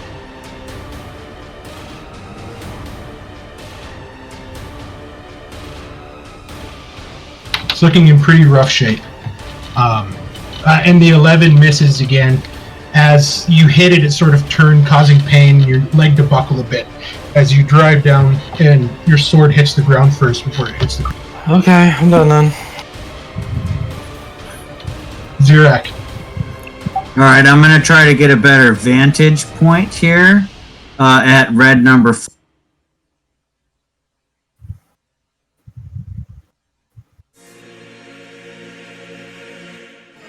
So just moving around behind it, and then I will launch a firebolt at it. Okay. This one's still pretty fresh looking. Oh, 4 now. Not anymore. That's 20 points of damage. So that's 30. This thing. That's 30 damage. Rovanian, you're sitting there hacking at this one on your right leg, and then before you know it, the weight on your left is gone, and you look, and it's just ashes.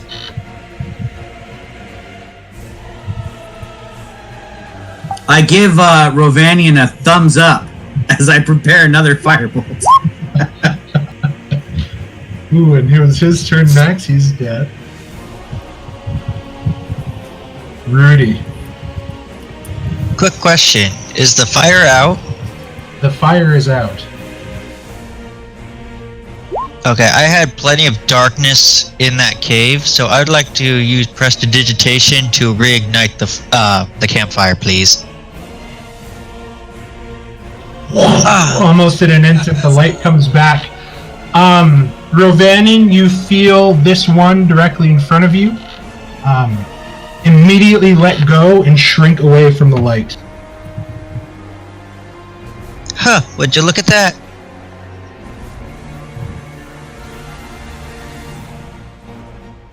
And, I will, go to Valerian, and I'm going to heal her again. Okay. Bonus action healing word.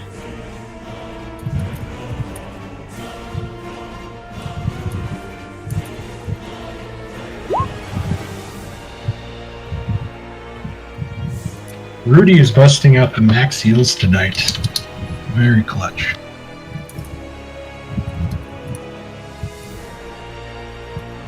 Elise, it is your turn. You watched as the larger creature fell, and just as the campfire burst back into life, the creature that was currently hanging on to Rovanian's leg detached itself and almost shrink away from the camp.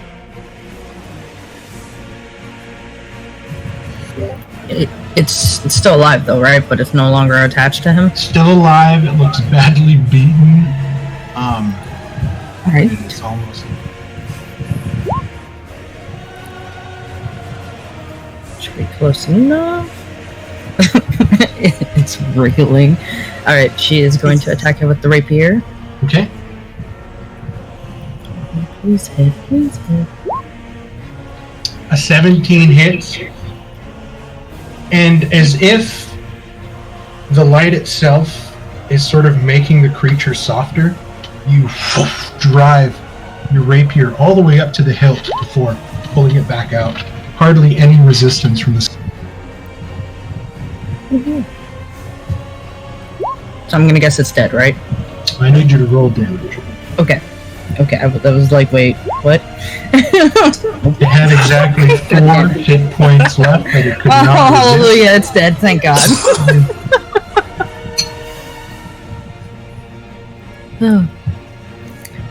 And... yeah, okay.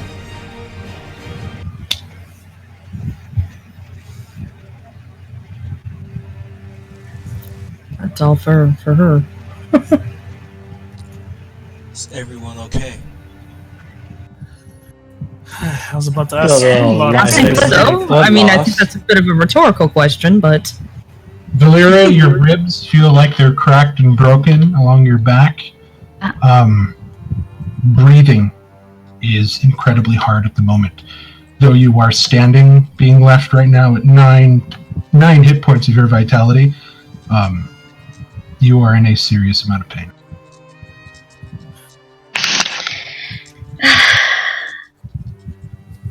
A dead creature. If it wasn't, what could it have been?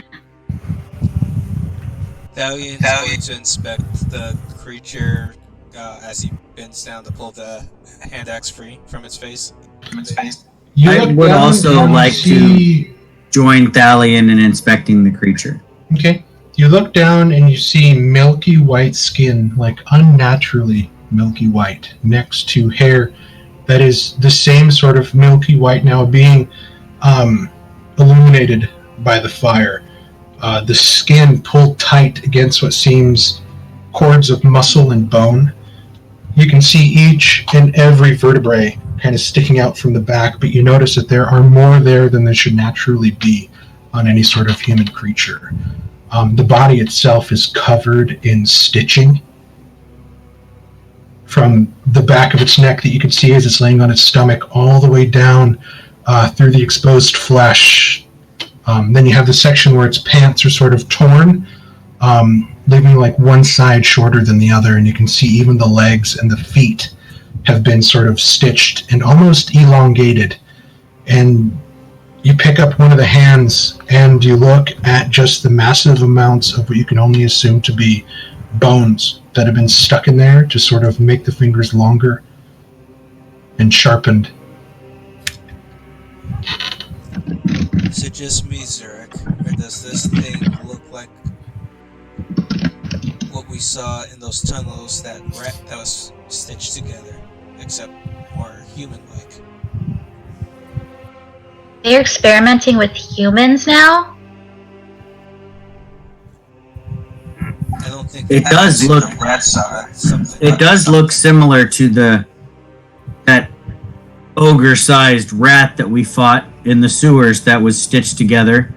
But it might just be a type of necromancy that reanimates these corpses and gives them the strength that they have. I, for one, am forbidden from learning the necromantic arts, so I know very little about this type of magic, other than the devastation it can cause.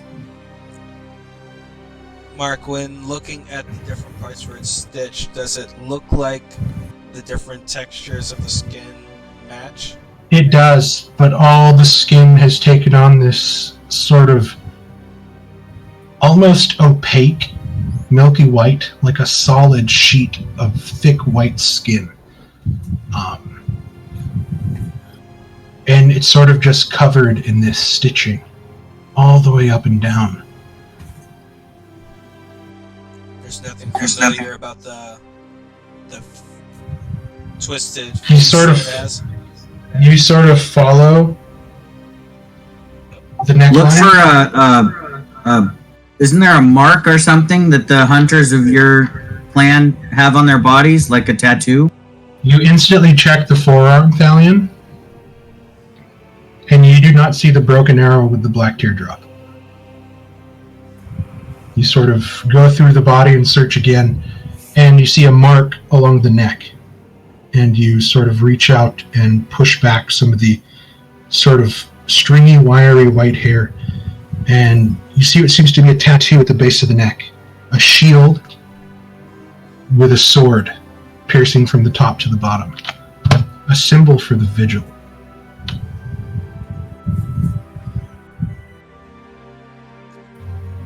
You hear a voice from behind you, and it is Squickwick. And it's sort of shaky and quivering. White hair man-thing. Take other man-thing. Into Needle, Tower Top Mountain. Is this what you were talking about, Squickwick? No. Man-thing make these out of Man-thing Skaven bring in Catch Cage.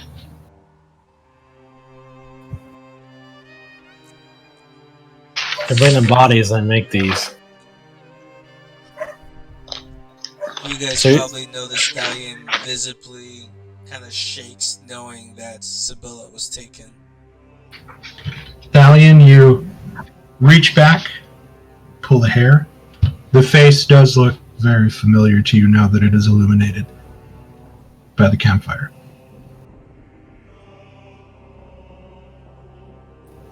In a way, you're angry at yourself because you say, thank God it's not Sibylla. But the face looking at you is that of Zanzare.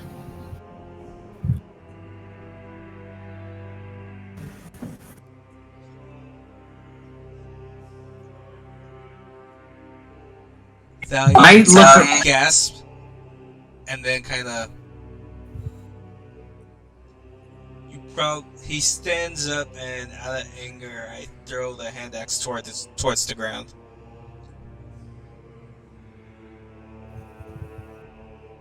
Thalion. Did you know her? I knew him.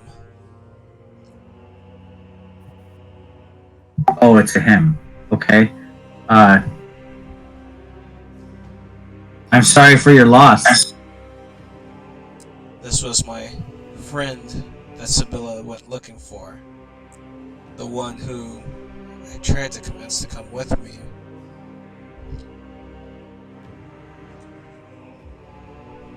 I should have came sooner.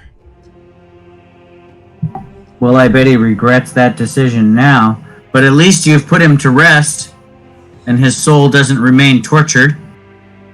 And you're here now. This man thing, as Squidquick says, is going to pay for this. Perhaps we can still save your friend Sibylla. But if we don't make haste, as Squidquick says, perhaps she'll share the same fate as this friend of yours. Yeah, since another man thing seems to be making these guys out of people. I guess Let's just call this man thing what it is. It's obviously a powerful necromancer. The clues have been littered before us, and we might as well just call a spade a spade. This is true. Zirak, out of curiosity, you glance down at one of the smaller flesh-like creatures now that they're sort of not moving and lying on the ground, and you can see what seems to be two other appendages, sort of skin flaps hanging from the side, and as you go back and you sort of bend down and look at it more, you see that it is a small arm, boneless, fingers sticking out, and you look at the body and the feet, and you sort of stand up and gasp as these are the bodies of children. Oh yeah, that horror. As I realized that I kind of step back away from the bodies of these things, and I gasp and say, "They're children. Whoever did this is evil beyond my imagining."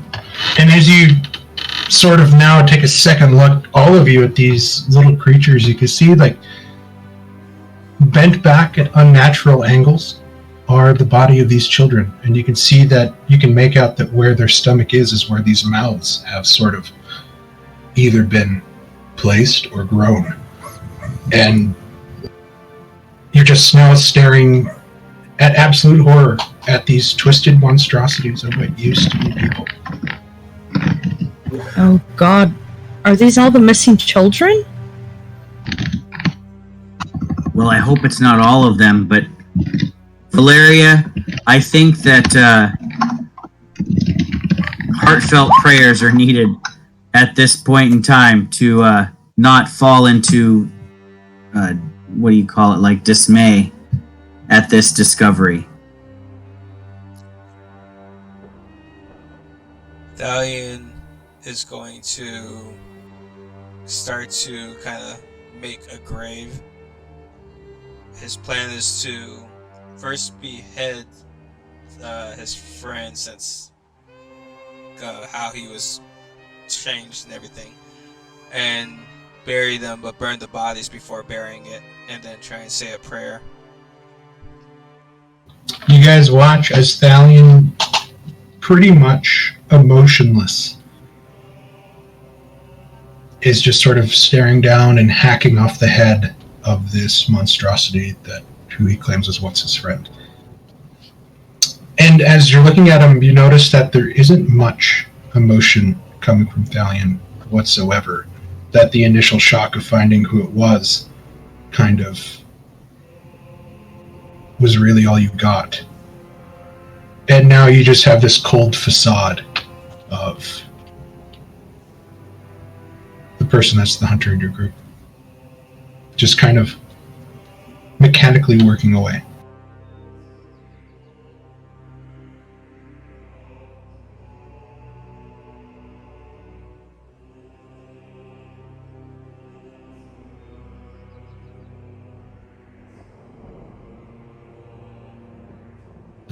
We'll say that you guys bury these creatures. I'll assist Elena in burying.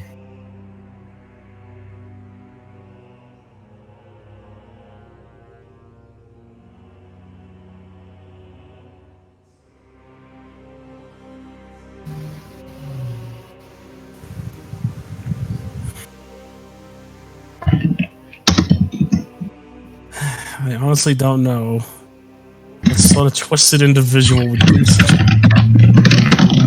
I swear he's gonna get what he deserves. Go ahead and place yourselves back in your camp, the way you're going to spend the rest of your night. Can we still get a long rest or not on this? That fight took less than a minute in all actuality. So, I mean, some of you could role play that you're going to stay up for a bit and then fall back asleep. But unless something else goes wrong, then yeah, you guys should have a... Considering what happened, I would probably take the try to finish the watch and tell Valeria to rest.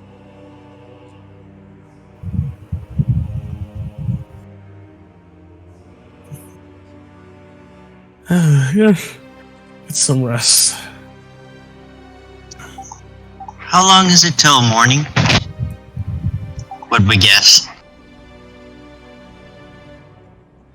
You don't see any of the familiar pinkish purple light as you kind of look out towards the horizon.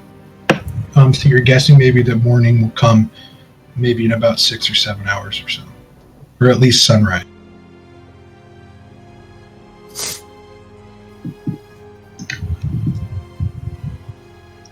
Now, Rue's gonna stay up.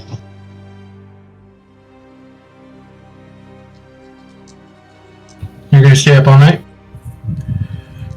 She can't really get to sleep now.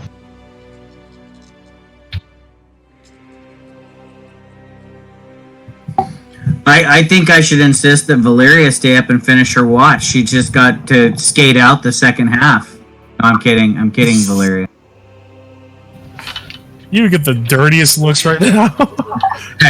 Each of you... If I'm not kicked in the nuts right now, I don't know what'll do it. Each of you get 400 points of XP from this fight. Rudy, you get 450 for sparking the campfire. 400 for just this fight? Nice. 400 for this fight. We have the experience from last session too, where I'm doing that. Then. Yep. Rudy, you stay up, sort of shaking, staring at the flames, trying to stay as close to them as possible as everybody else kind of makes their way and kind of meanders back towards the tent. A little help, Valeria, you make it. It's quite painful. First taking off your armor and then trying to sort of heal the exposed areas of your skin. Thalion does help with his bandages and his salves. Use a little bit of magic.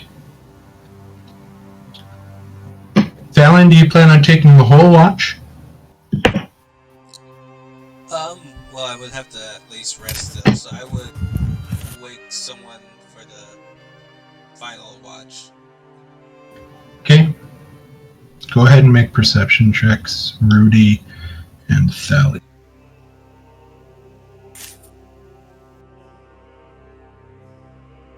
If you have a point of exhaustion, that'll be a disadvantage, Thalion.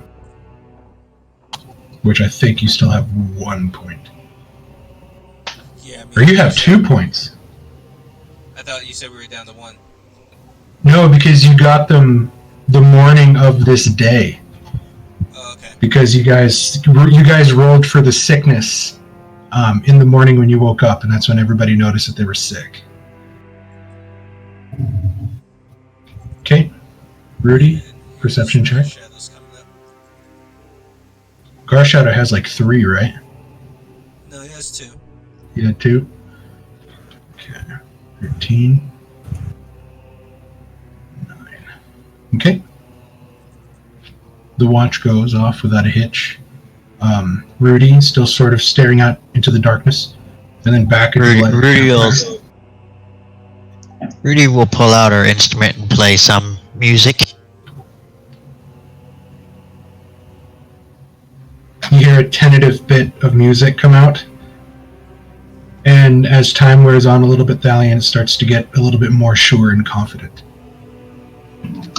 Who do you wake up for the next one? I can get up if I'm long rested by now. I would probably wake up Rovanian. You're not long rested yet, but at the end of this watch, you can fall back asleep for the last 2 hours of it, and then you'll get your long rest. Okay. Okay, go ahead and give me a perception check. Rovanian. Rudy, give me yours at disadvantage. When Thalion wakes up, when Rovanian comes, Rudy is falling asleep next to the fire. Okay, sounds good. Rudy, Rovanian, you walk up to see that Rudy has sort of kind of laying on the ground a little bit and is sort of laying up against one of the wooden stumps that has been placed next to this previously used campfire. The way I picture it is that basically she's still sitting down, but she's just like bent over and is asleep. Ooh, that's dangerous. I steady her so she doesn't fall in the fire. Rovanian, out in the darkness, you can hear what seems to be some bits of chittering and brush moving. Chittering as in And being... still in the sort of dim light of this area, you can see like the long grass of this river valley, the long like sparse bushes and the thicker like shrubs that sort of grow in this very fertile place next to the river. But none of it seems to be coming closer.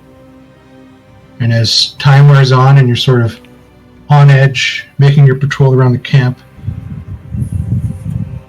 it goes off without a hitch. Who do you wake up for the last bit? Who hasn't gotten up yet? Does Droman not get up? I'd say take your choice. Stand. I'm gonna wake up Droman. Okay. And I warned Droman that I think we're being watched, but I think the fire is keeping them away. Okay, keep the fire going. Got it. Okay, Drummond, give me a perception check.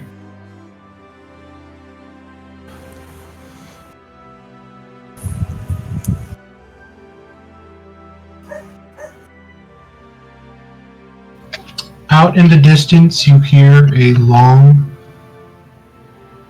baleful moan. It seems to be pretty far off, but you can hear it echoing towards you. And then some of the bushes and some chittering. But nothing seems to be moving close to the flames.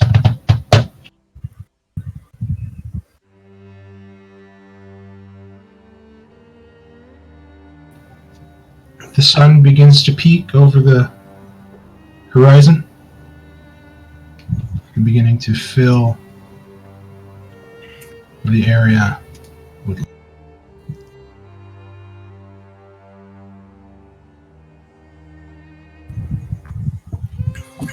I will attempt to wake up early with the dawn and spend some time studying my magics kind of apart from the group because I felt like my spells were not as effective during the night as they should have been. You wake up as you do feel the warmth, and you've noticed in this place that there's only a few hours of this warmth. As the sun begins to breach, always the clouds begin to fill in thicker and thicker, and then the sun usually just disappears behind the gray veil of the roiling clouds in the sky over this place. But for about a half hour to an hour, The heat and the warmth feel incredible. Well, I will greedily try to absorb as much of that warmth as I can as I study my spells by the fire.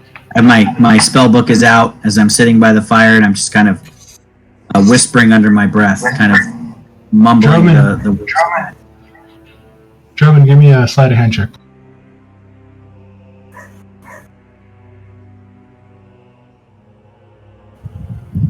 What's your passive perception, Rudy?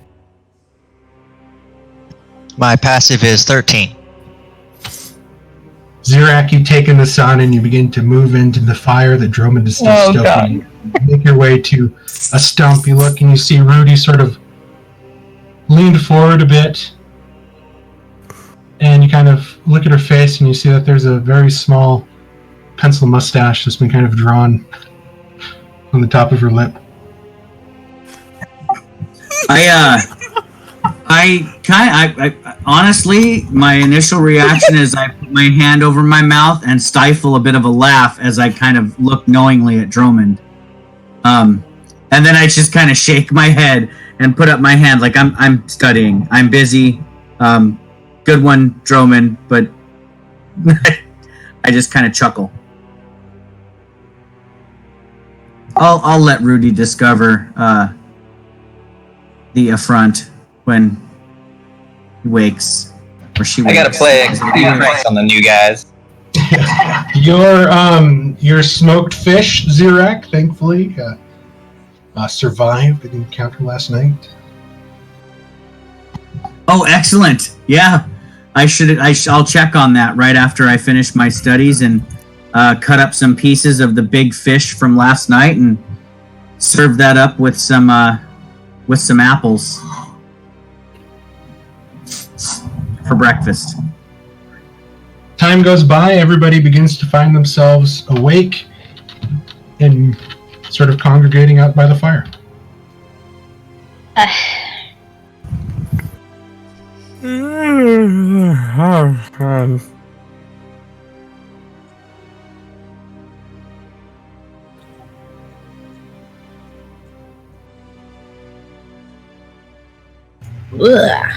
Rudy, you sort of look around and watch as everybody is giving curious looks imaginable before eventually just kind of averting their eyes and sort of congregating by the warmth of the fire.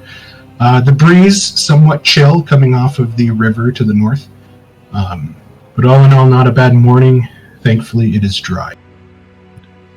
Rudy is pondering all the curious looks, and she's going to pull out her little pocket mirror, take a look at herself. You pull out a mirror, and you see that there is a very well-drawn pencil mustache. Your upper lip.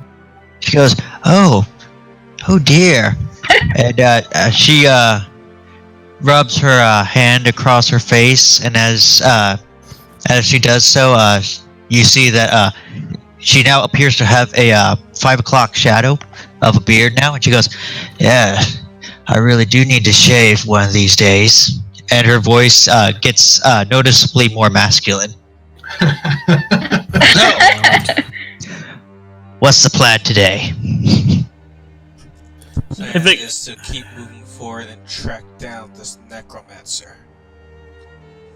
Rudy seems to have a good sense of humor about her. You notice the general direction that these creatures did come from Valyria was towards the west. West, I guess you could say.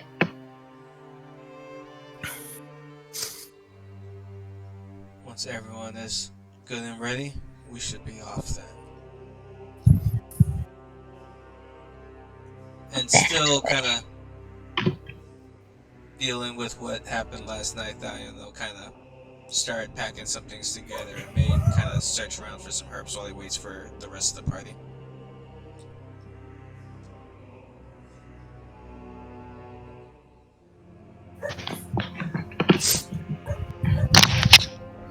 I think I probably would have tried to take a peek at what Zirak's looking at as I'm trying to get myself awake and situated.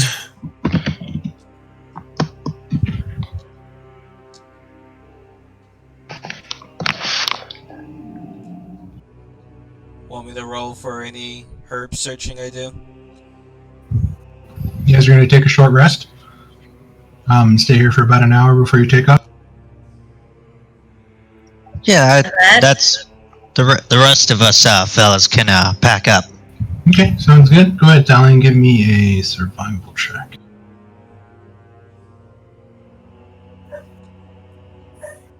Is that a disadvantage with 1 point of exhaustion now? It is.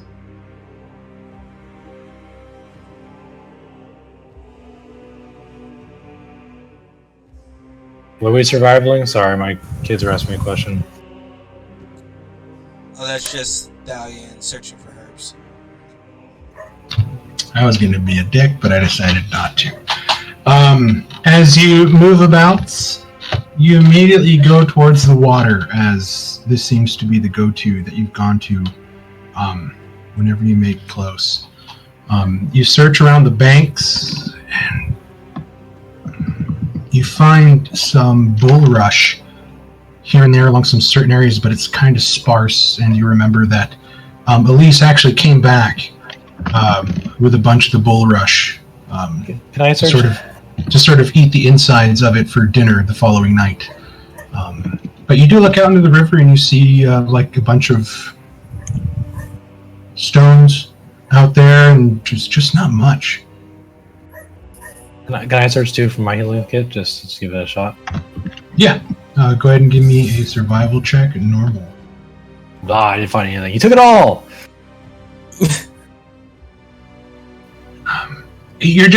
You're trying to search, but there's just something deeply troubling about what you experienced last night that keeps bringing your mind off of the task at hand, and just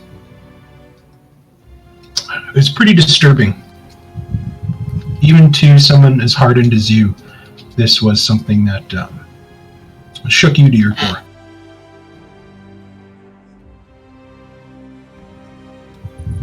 Wait, so I found nothing with 11? You found 5 gold points worth. Okay.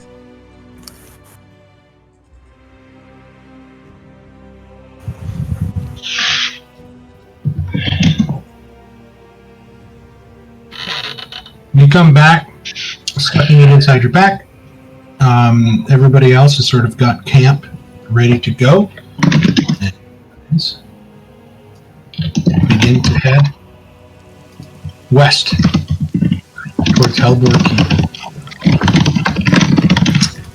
Did the rain start again?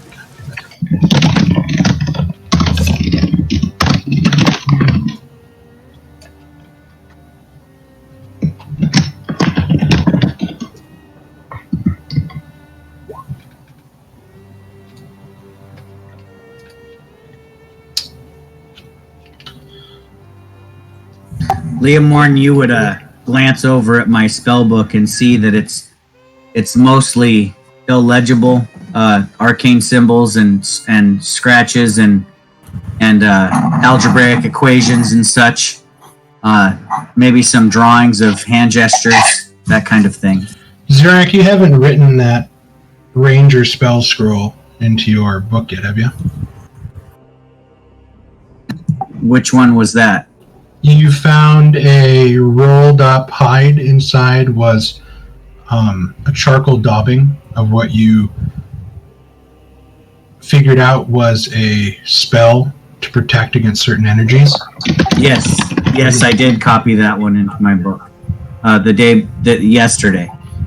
Okay. And I took the gold off of my character to pay for the cost of that. Next time, I'll remember to ask for an Arcana check as you write it in. But go ahead. Okay. Valeria, Zerak, riding on your horses. Thalion driving the wagon as everybody else kind of sits in the back. Give me some perception checks really quick as you guys are sort of making your way down along the river road towards Hellborg. Everybody? Are you inside the wagon, or did you force Garshadow to sit in the back while you sat with Dalian? Are we all doing perception? No, just those that are out that can see. Just the people that are not inside the wagon. Zirak, you pick it up first. You sort of look into the distance through the sign of growing fog, and you see what seems to be a black cloud up ahead. And just a minute later, or just a couple seconds later, moonlight, there's something up ahead. They look like birds.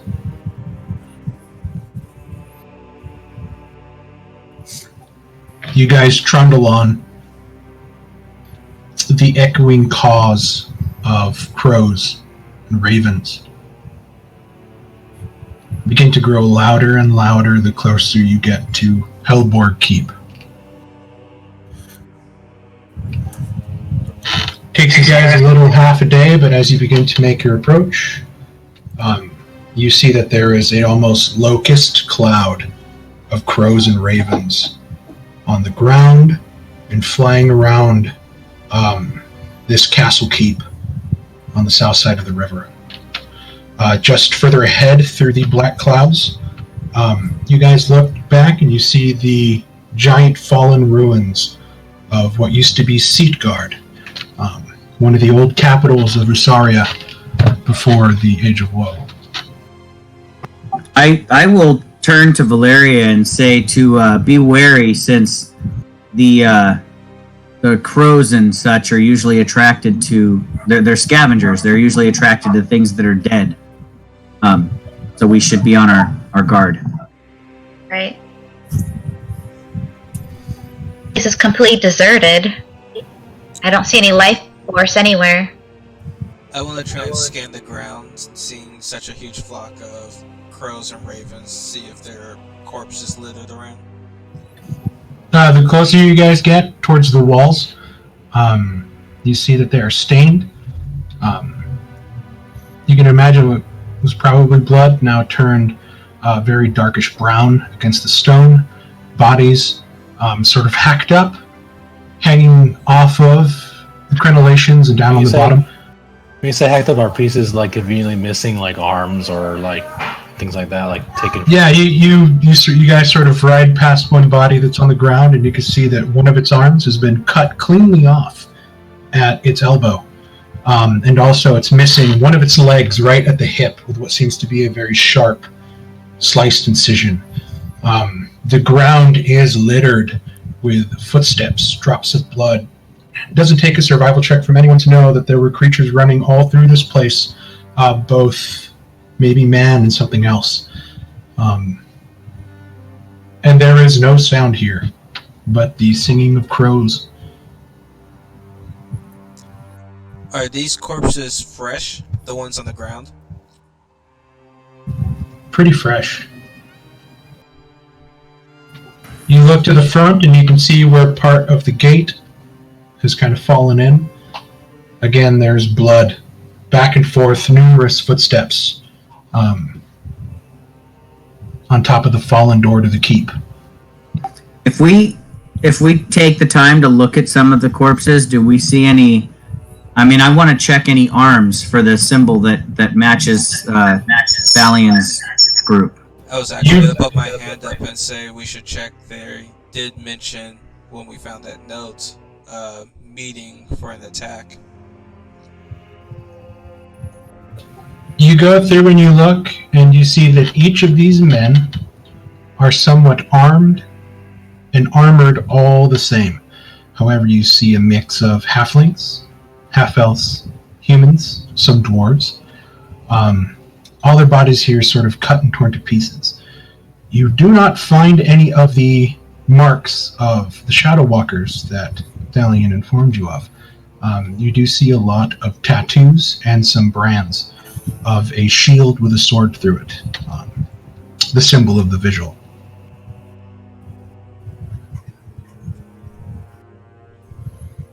Looks like this is why some of those vigils back at Casper's Ferry were too afraid to leave or move forward this way.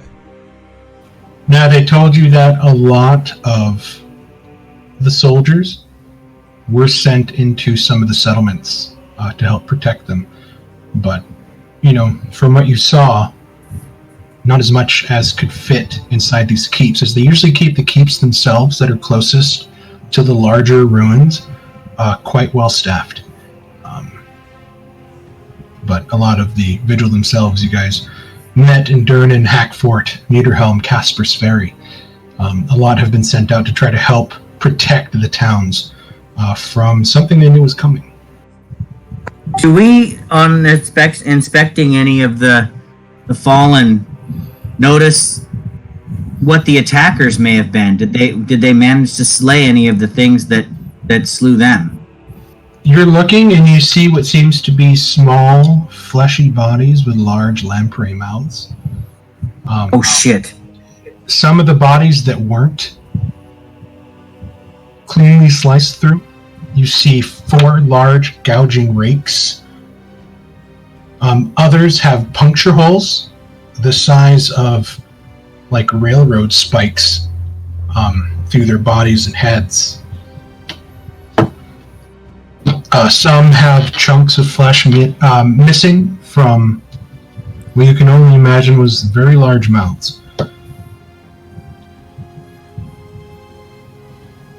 You guys look back in through the gate and you see that the inner portal to the keep itself on the inside was broken down as well. As you guys kind of step, do you guys go inside? Yes. Stepping in through the wall, Thalion, you look around and you see that the courtyard itself is littered. But the only bodies that you can see are the ones of the small creatures. Was that Rudy who said yes? Drummond would be searching. Drummond, you instinctively start heading towards one of the large coal braziers next to the door, kind of catching on to what Rudy did. You go in and you reach your hand and it is stone cold, as if the fires have been out for a while. The only bodies you can find inside are those of the people that tried to defend this place and of the smaller creatures that you've already encountered and killed.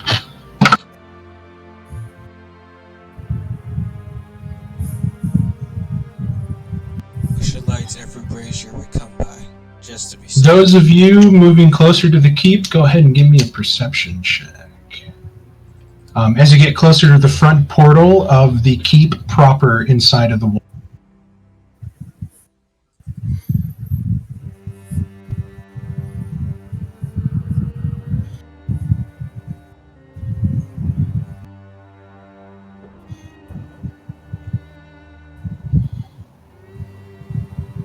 Drummond, Rudy.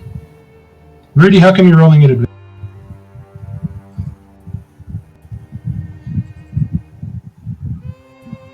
What's that? How come you're rolling at advantage?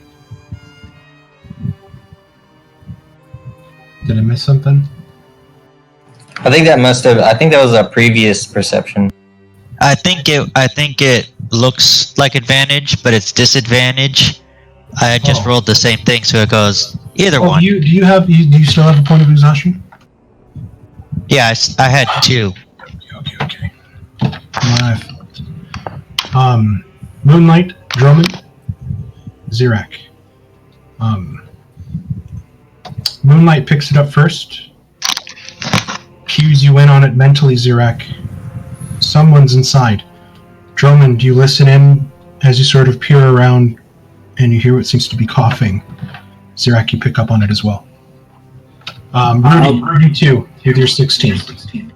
I'll turn around and kind of put my finger to my. That was from the wagon trip. Sorry, Zirak. Go. I'll just put my finger to my lips and kind of point into the keep that there's someone in there. And I'll dismount my horse. Possibly, I'll whisper back.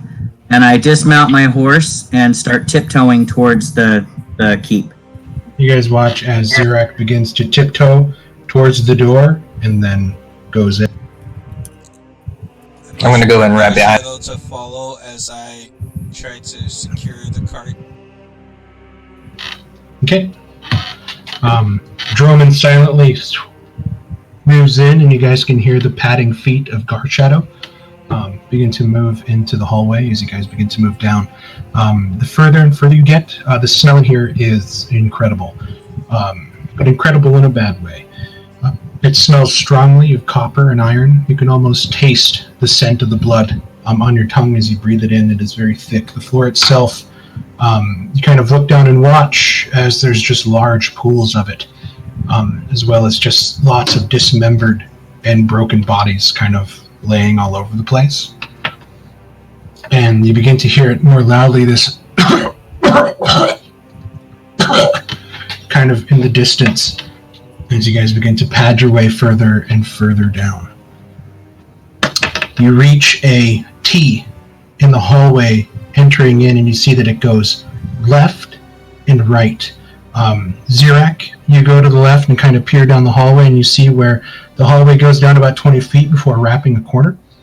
You see on the wall, on the, we'll say it's the south side, that there is a door partially open into the hallway that you can see kind of obscuring your vision. And Drummond, you look down and you to the right as you hug the wall, and you see on the wall closest to you there's another door, but it's broken, laying in the hallway. And there's a large closed door in front of you on what seems to be like a main hall area, partially ajar but not broken. And it seems to be through this large door that you're hearing this coughing.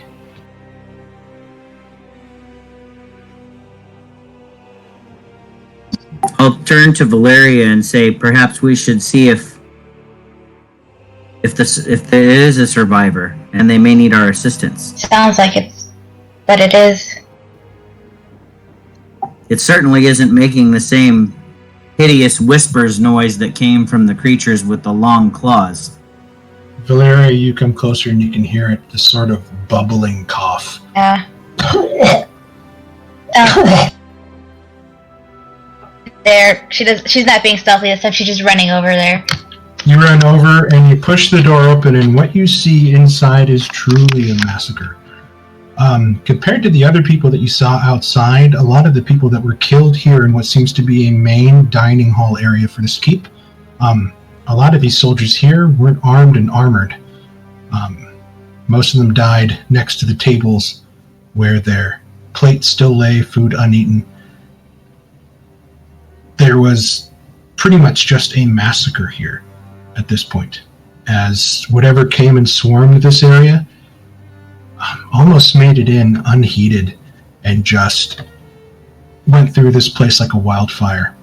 And in a shadowed corner to the northwest at the door at the far end, you can see a shadowed shape leaning against the wall, coughing.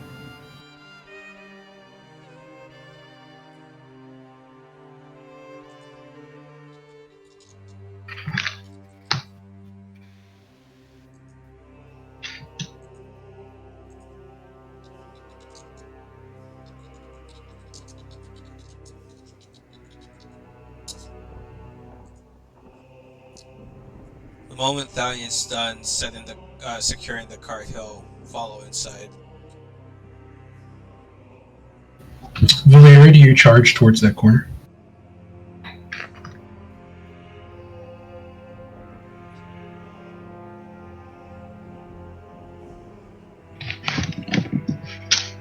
Okay. Taking care to move around the bodies of the fallen again, you can't help but look. You know what you're seeing, and you know it's going to be bad, but it's that human instinct to stop and look at a car wreck that you just can't help at the moment, and you're looking down. Across all the bodies, the same sort of damage and cuts and pierces that you can see all throughout this place. Puncture holes. Just massive puncture holes the size of your mace handle. Into bodies, clean cuts at the bone to the point where there's not even any breaking of the flesh. Everything is completely smooth. And the large raking hands that kind of send a shiver up the back of your spine. As you can imagine, you felt these more than any other person had a right to, really. And you go and you see a body slumped, sitting, one leg cut off at the knee, the other cut just at the halfway point of the quad. Really like bad bandaging on both, and you can see that this person is also missing their arm at the shoulder, as well as bad bandaging. And you see a man, head pulled back, long rusty brown hair, like reddish rusty brown, kind of hanging, and part of it is like stuck and plastered to the side of his face, skin deathly pale, and he is coughing up blood, and you can hear the sort of gurgling emanating. The closer you get, you notice that through his studded leather armor there are these huge puncture wounds all through his torso. Oh man, I don't know if this is gonna help, but I'm going to start casting healing word at like 3rd level. As you begin to say your prayer to cast healing word, you hear from the coughing, "Leave it! It's almost time. Leave me be, please. Just can't leave. I don't want to live like this. Who You did need this to to you? run." Before you pass, do you have the strength to tell us what happened here? Creatures. And you see him like cough, and another like mucousy stream of blood just sort of comes out from his mouth and just kind of runs, hanging off of his chest, and his trimmed beard kind of hanging down. You begin to follow it, and you notice that there's a bow broken next to him, a long sword laying off to the side, and what seems to be a quiver of arrows kind of dashed along the ground. Arrows broken where they stood.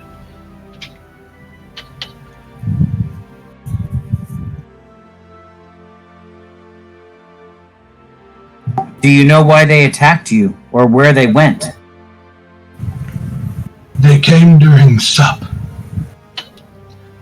I was going to leave this morning on a summons. We don't know why they came, but they came. And you see him cough again.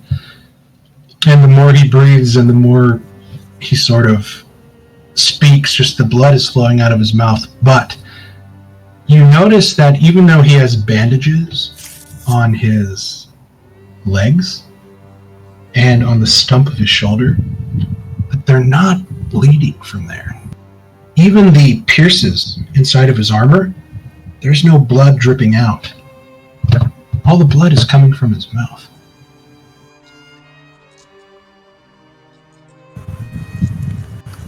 Natural.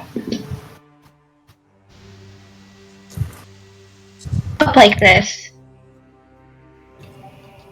All the lights went out. We didn't stand a chance.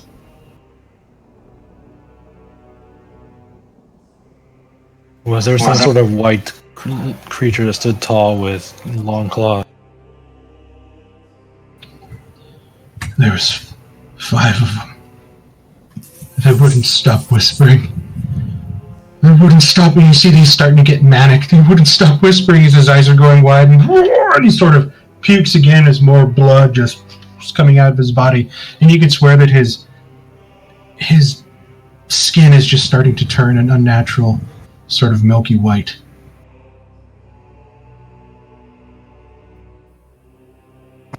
Do you know which direction they went? Or what they were after? I don't know. And he kind of smiles. He's too busy dying. And you see him start to reach slowly with his one good right arm. And he begins to sort of fuss at something on his belt. You have a family. Rips it off And you see that he's holding a satchel, and he's holding it out. Tell them that I died fighting.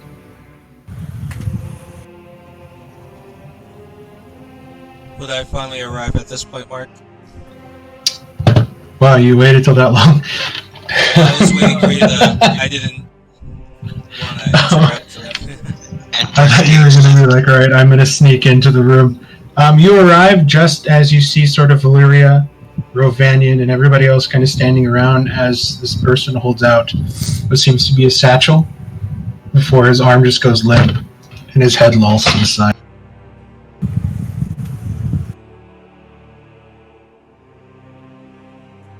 Did he not make it? Get. He said he'd They were rather attacked by 5 die. of those creatures we hit. Whispering creatures. He refused Valeria's healing touch as he wished to pass on with his comrades. As they mentioned that, I want to kind of inspect, see if he looks like he may become anything. You look and you see that all the blood has pretty much drained out of his body, though none of it seeped out through the wounds. All of it came out through his throat. I mean, unless you have a special skill that lets you know if something's turning him dead, it's really hard for you to say. I say we But, burn the I mean, body just to be safe. He looks like he's dead. We should not leave things for whoever this necromancer is to make more things. The puddle of like thick, viscous blood that's kind of like run down his body and pulled it around him is quite thick.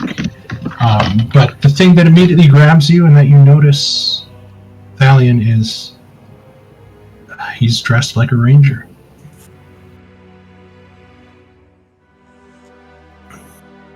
It's the arm that would normally have the tattoo missing. You reach onto his right arm, you pull back the sleeve, and there you see the tattoo. Do I recognize him? Give me a history check.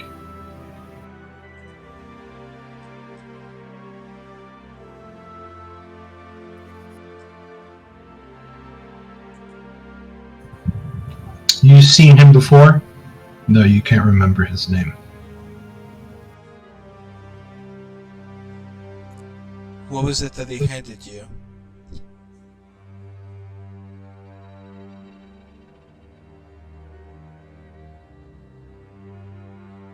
And before this whole thing happened, but he said that to tell them that he died fighting. Is there a name written on it? There isn't a name, but there is a familiar tube. The same one that Zurek has. You pop it open, you pull out a piece of parchment. There you see the same note that you guys discovered down at the Warrens. But you look down and you see this one has writing on it, as if he translated what was said.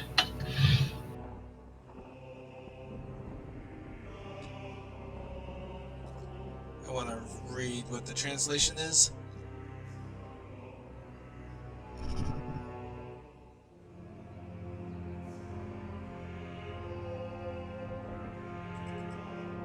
Can I read it?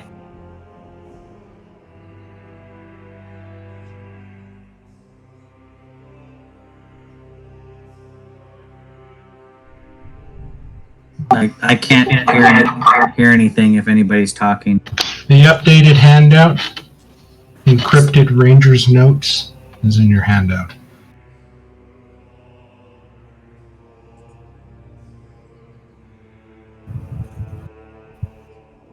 Head to the Wintercap Stone, up the Ranger Stair, low and silent past the Fallen Silver. Stay until Upper Middleburg Lake. Do not disturb the water. Follow Ellie's marks. Camp will set on Condor's Rise. There we assault the source.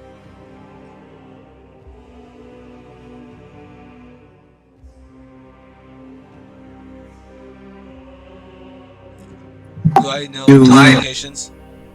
I was just going to ask that. Good question, Doug.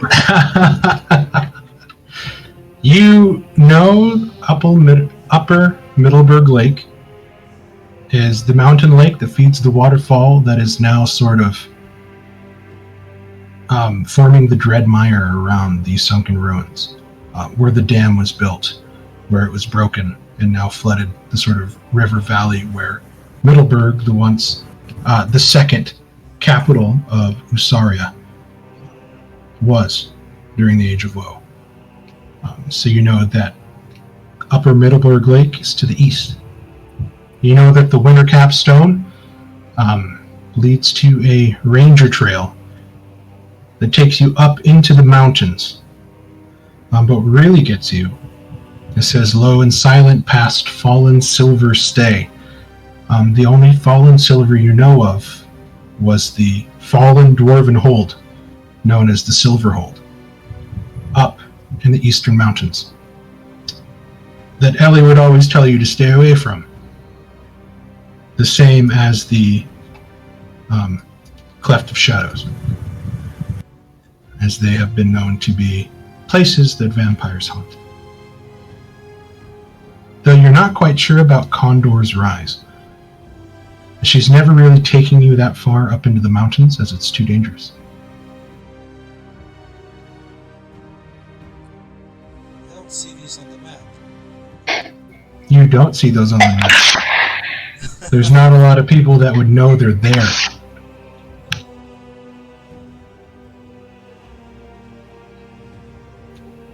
But with me knowing these spots, would I be able to mark them for the others? You know that the Wintercap Stone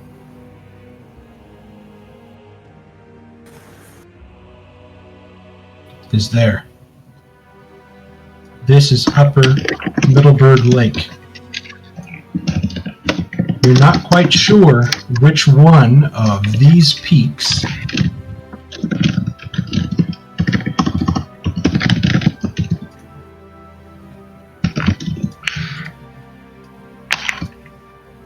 You're not quite sure which one of these three peaks is the Silver Hold, but that's a general area of what this is telling you to do.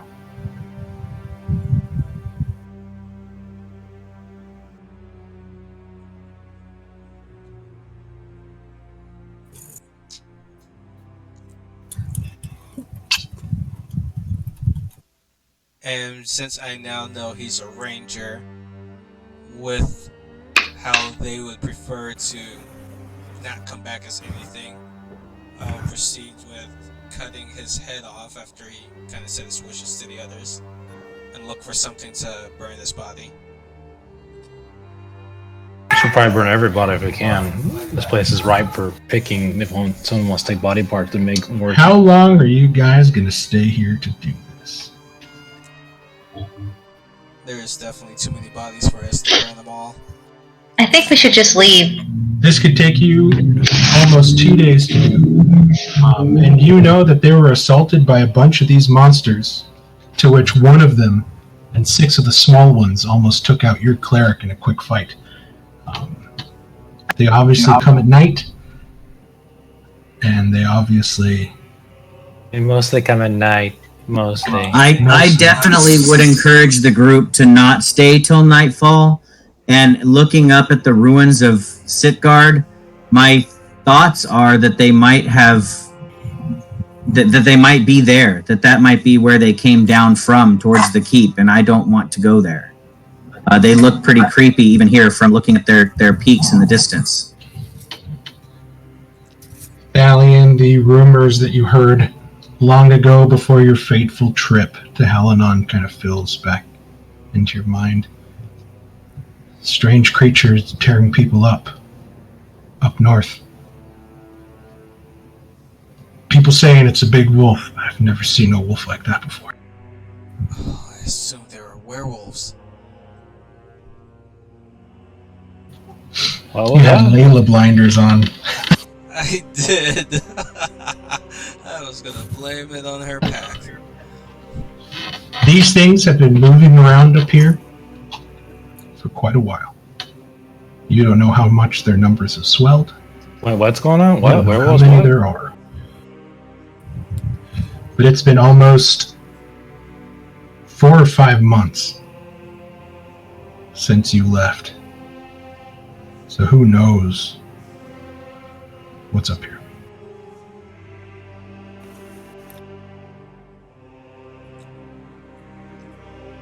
What would you guys like to do? I would search his body before burning him in case there's anything else on him that might be useful.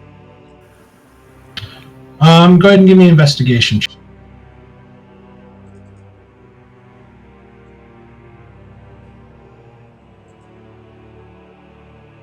Okay, you find a coin pouch. You look inside, quick glance to see that there's probably about 15 gold, 30 silver inside. You see that there's a punctured water skin, or more like a canteen on his belt. You look down and his longsword, it is silvered, on the ground, still in good shape. However, the bow he has broken in a couple places, and a lot of the arrows left in the quiver are pretty busted up, but you managed to find about 3 of them that are okay. Okay, other than that, I would burn the body to put him at rest and proceed back to the cart. I'd like to wander around the rest of the keep. There were a couple other doors that we didn't explore. I'd like to make sure we fully explore this place before. Okay, I'll say you were doing that while they were sort of talking to this gentleman and kind of speaking, so I'll say that you sort of snuck off to the right.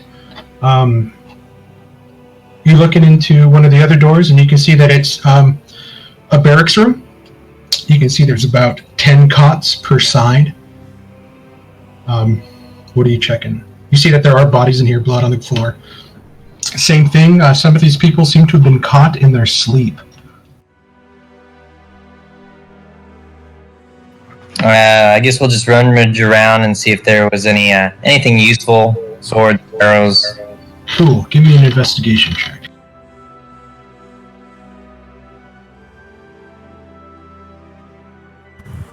Oh no. You look down and you... Oh, somebody's lighting off fireworks. Here comes Boba. He has to crawl underneath my desk and hide between my legs here. You look down and you do find that there are racks of leather armor. There are some breastplates and just a variety of weapons that you can see right off the bat.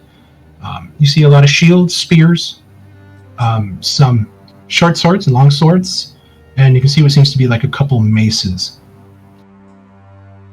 A standard soldier and guard fare from what you can imagine, but the weapons are in pretty good shape. You said the soldier Dalian's working with, his sword was silver. Are there any silvered swords? You look here, and none of them seem to be silvered. They all have the same kind of dull, grayish steel and iron look to them.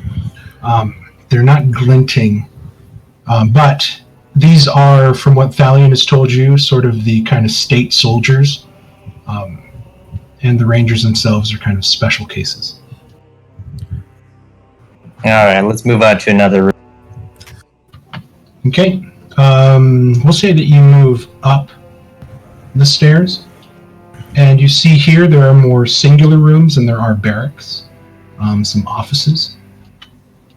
What would you like to check? We'll go ahead and check the desk, see if there's any papers or anything that might give more clues to what's going on. Okay, go ahead and give me a investigation check again. Okay. You go into one room. It's very austere, but there is a writing desk. What seems to be a small cot. You look in the corner, and there looks to be a statuette of something on a small pedestal. You look closer, and you see that it is a statue of a man with his hands out, with what seems to be a rising sun engraved along the back of his head.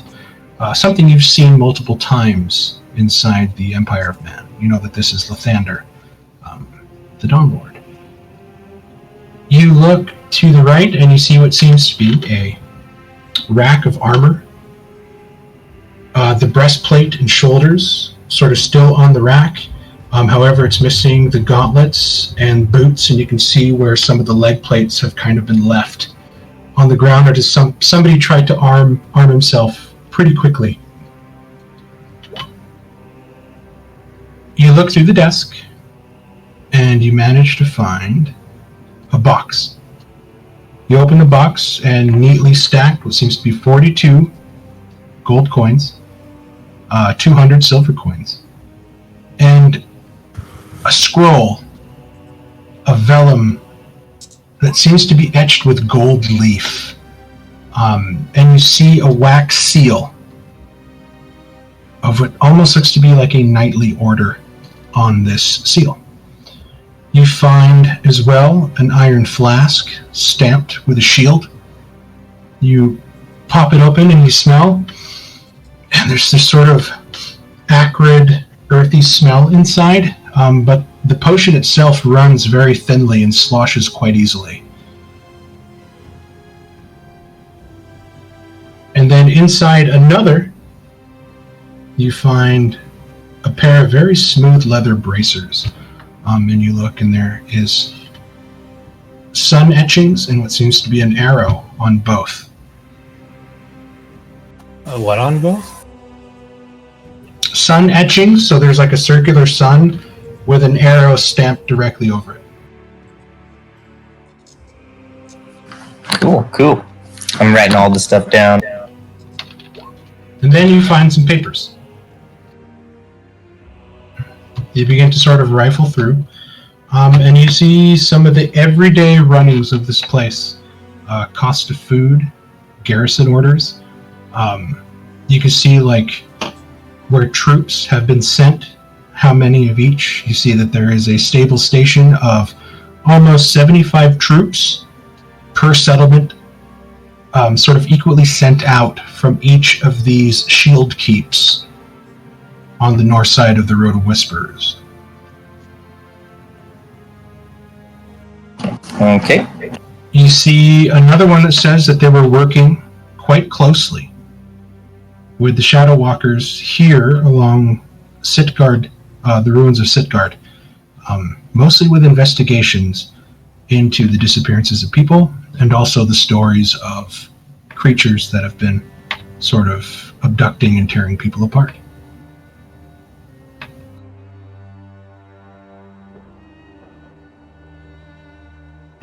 All right. If that's all I find, let's go ahead and move on. If there is all you found there.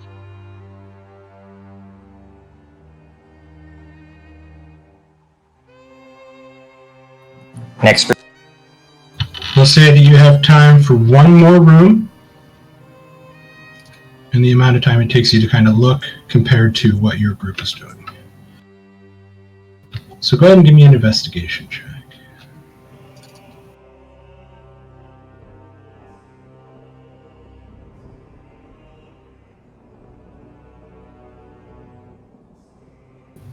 Even better. You make your way into what looks to be a smaller officer's room, not as big as the previous room you were in. So perhaps you're thinking that maybe the officers sleep up here more than, you know, the regular barrack soldiers sleep on the bottom.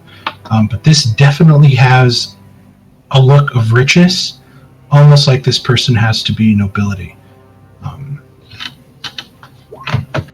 You find stashed away in a small, no desk here, just a bed, a chest, a rack of armor that has fallen onto the ground, sort of laid around haphazardly, like the boots and stuff, still laid out. Inside the bedside drawer table, you find a small satchel containing 10 gold points. Or coin pouch, sorry. And then another box that contains 60 gold points and 60 silver all sort of neatly stacked.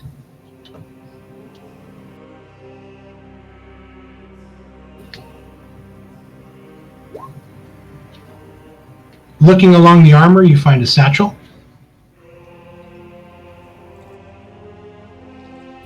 Whoa. Oh, shit, I lost my place. God damn.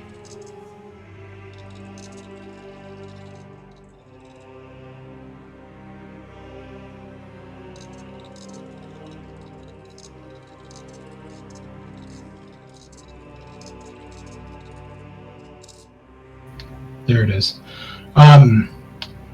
You notice that the armor here is different. It's not plate, not splint, but you look and you see that it's ringmail, and you see that it's sort of stitched into a long, lushly patterned kind of surcoat, much different than the regular leather and sort of black ceramic dyeing that you see on the other armor and plate around here. And on the ground underneath the armor, you find what seems to be a short sword, very finely tooled, inside a silver and gold embroidered scabbard. Hanging off of the same rack is another satchel, or is a satchel with 2 rolls of parchment inside, stamped with wax seals.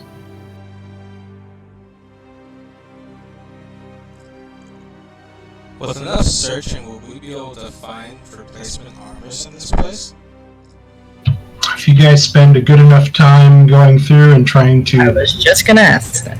find armor that matches your exact... I can help look down. Because you remember that Valeria's armor, Elise's armor, your armor that you ordered and got specifically tailored to your size. I mean, you don't know if you're going to find armor that might fit you, but you guys are more than willing to try and waste some precious time.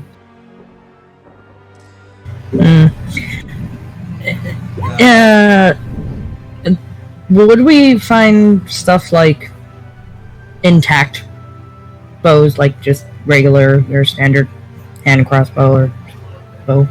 I don't know. You'll have to go around and look, Elise. It took you guys half a day from the morning to get here. I'd say you guys have spent almost an hour inside right now. I mean, night is approaching. Okay, so Oh, we just spend night 30 more minutes. out in the forest, or we spend night in here trying to at least have some kind of defense. It really is one of our two choices. If Rovanian says that aloud, I look around at all the dead corpses around here and I say, you mean like that defense? I think it would be safer to depart, even if we ride through the night, than to stay here and meet the fate that these trained soldiers met. Perhaps we can leave a I said we should diversion. make some distance from this place. Perhaps we can leave a diversion, like start a fire and then leave. That might help. They seem to be attracted by light. They like to extinguish it. Maybe we can do something at least draw Or some we could just leave and they would never know we were here. Why would they come back here if they believe everything here is dead? Because we just burnt a body. Dalian did. And that's kind of a, hey, look at us, smoke. Over here, there's something over here burning. Oh, well, in that case, I say, do what you will, and I run back to my horse and hop on it and start riding away. Yeah. Xerac bolts. Yeah, screw this joint. You guys started a fire, smoke alarm going up. Yeah, no, I'm out. Well, yeah, have the a Dalian campfire. technically burnt one of the bodies already, so I mean, Technically, that it's was kind of an hour obvious ago. over here. Whatever happened to Xerac the Brave? Probably leave before we do attract unwanted attention. Before we leave, I'd like to set up like some kind of campfire. That way you can put some kind of distraction. You go with your bad self. I'll fling a firebolt back at your stack of wood if you want, and then ride off. That's perfectly fine. Right on. Hell, maybe we just burn down the whole keep. No, I just. Well, there won't be any bodies for that necromancer to come back and harvest. Yeah, I would just. I would go with Valeria and kind of just let my horse prance around, getting ready for everybody to join before we ride off, and we need to put some distance. I'm gonna be outside keeping an eye on the ones who left. I'm gonna start building a campfire while everybody else finishes up inside. So there's the things that I'm going to share with the party.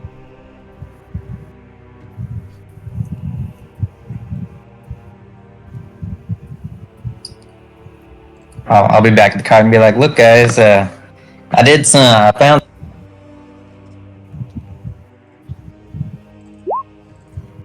You didn't seriously loot someone's body for this, right? No, just the rooms upstairs. Dead no longer have use for these things. They might as well put it to use. Dead pass into nature. I don't think that law applies up here. It won't make it apply. Okay, so Droman comes down with a grab bag of stuff. Zirak is out by the horse, ready to leave.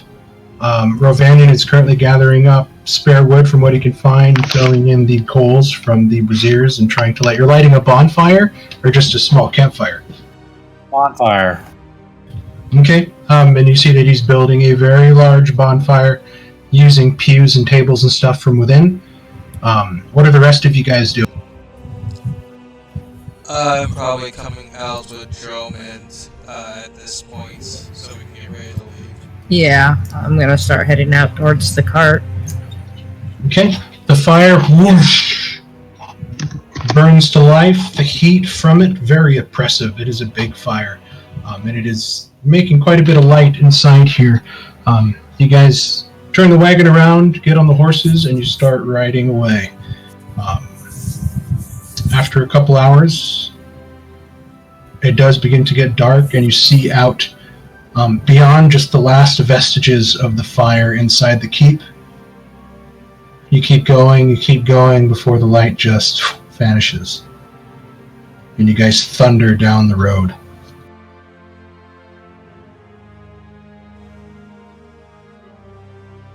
How far do you guys go? Back to the place where you camped? Or do you guys push on more towards Seaton's Quarry? I would like to ride at least an hour past dark. Okay, an hour past dark would bring you back around this area near Seaton's Quarry.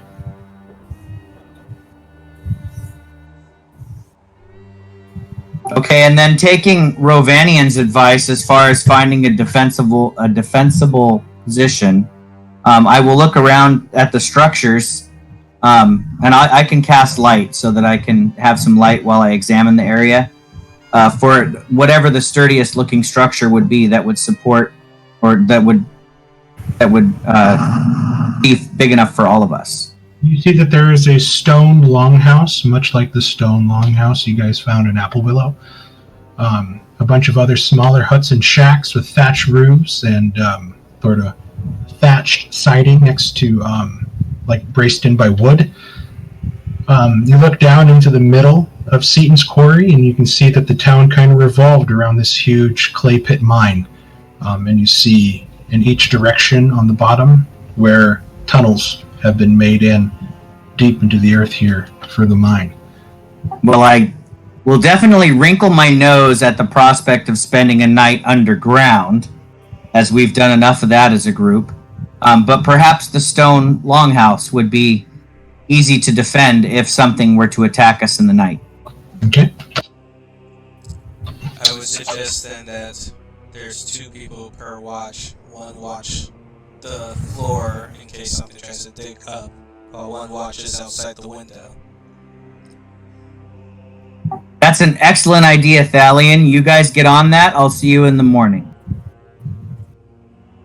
Oh, bloody hell. I'll cast an alarm spell on the doorways and the windows and make sure nothing comes in without alerting us.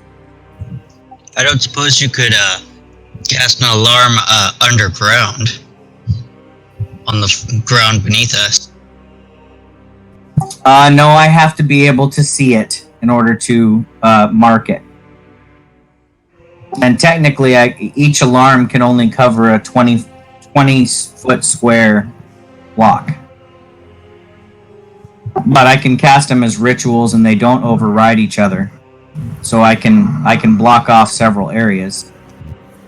If I cast it on our actual campsite, if something breaches the floor, it will set off the alarm. That would free up one of the guards. Yeah, I just can't cast it 6 feet underground to catch them before they breach the floor. The alarm would go off as they breach the floor. I don't know how much warning it would give us. That should work still. Rovanian, if you'd like to take the first watch with me. But I will make the alarms audible so that everybody will hear the sound and not just me.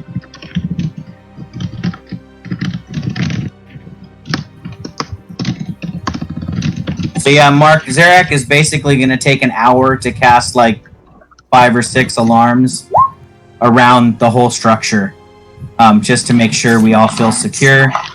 And then I'm going to go to bed because as a wizard needs to sleep. Okay. Do you guys bring the horses inside? Yes. Yes, if they'll fit, I would like to bring the horses inside. Oh, they'll definitely fit. So just imagine a huge Viking longhouse that perhaps the head of the town would sleep in, as well as share with a couple other families. It's a pretty big place. A large communal fireplace kind of in the middle.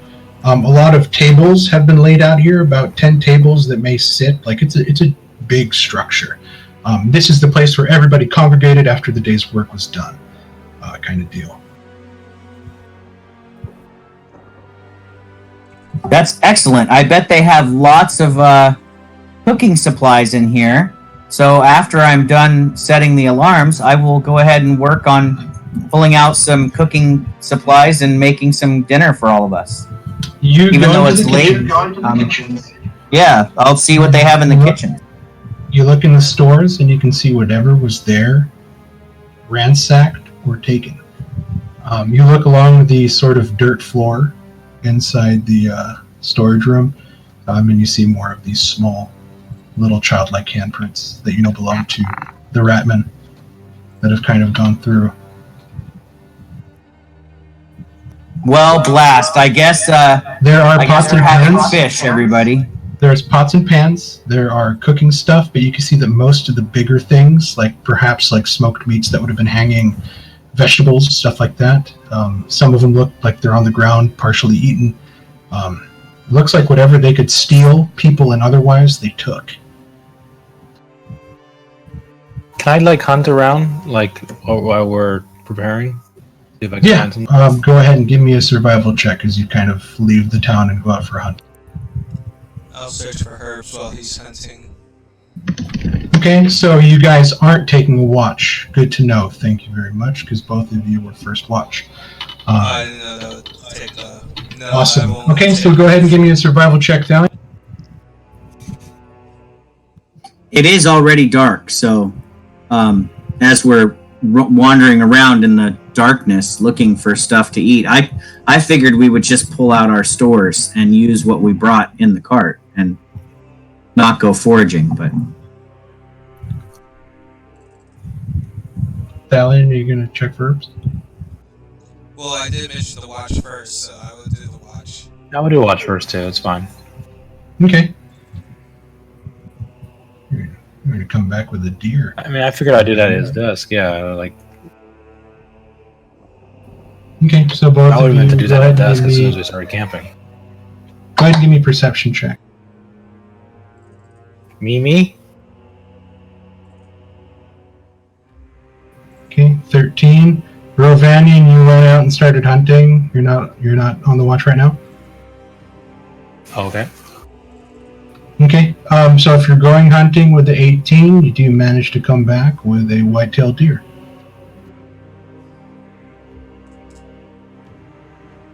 I bring us all venison. Thalion, you and Garshadow Garshadow, like, kind of laid down in front of the front door, just kind of staring at it, smelling, and his ears, like, moving back and forth. You kind of move from window to window, getting a vantage point, looking out. Nothing really popping out to you. You start to hear the sounds of crunching footsteps, and you quickly put your back against the wall and look out the window, and you see that it's Rovanian, walking with a sort of deer up on his shoulders. So he's coming back towards the longhouse. Rovanian, you get back inside while Thalion continues the watch. You go ahead and clean the deer, gut it, do everything you need to do. Not really enough time to sort of cook and prepare it, but you guys do have something there. But you manage to hang it on one of the lower beams on the ceiling, and just kind of let it drip into the ground. First watch is over. Who do you guys?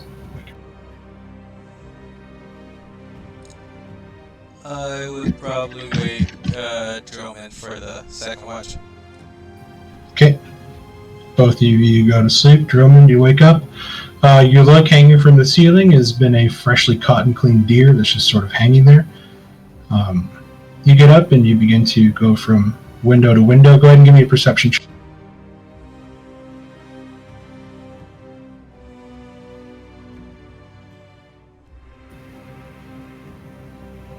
You start to hear something as you move towards the north end of the window.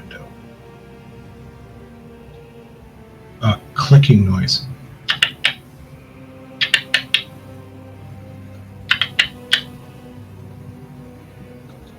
You strain your eyes a little bit harder, and you look to the other side of the clay pit in the middle of town, and you watch this long figure, with elongated arms and a large hand, begin to crawl out.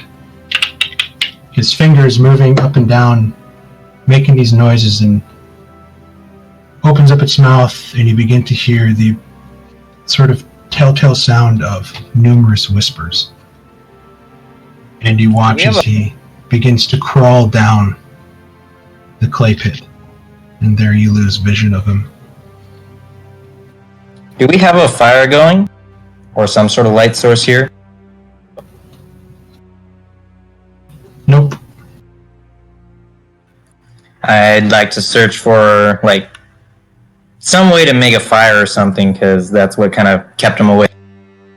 Actually, last time he put it. Well, there is a hearth, I imagine, from where they gathered here, like a fireplace where they. You see a large circular fire pit directly in the middle of here, that just sort of is open, and it goes up to the tallest part of the ceiling, where the ceiling itself too is kind of open and vented to let out the smoke, so that it won't fill up the inside but actually get vented out the top. So it's a very large circular fire pit with what seems to be like a spit right in the middle for roasting meats, as well as numerous sorts of bars and hooks for hanging what seems to be pots and all that good stuff.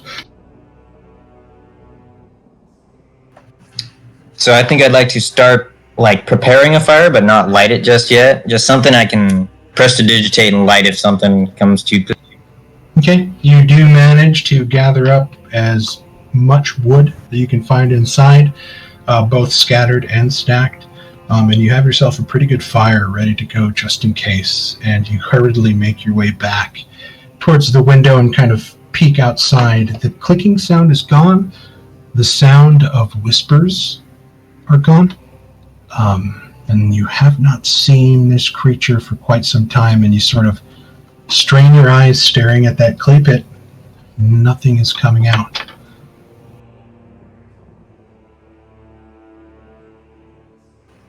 Alright, I'll just start my rounds. Your watch comes to an end. Who do you wake up next?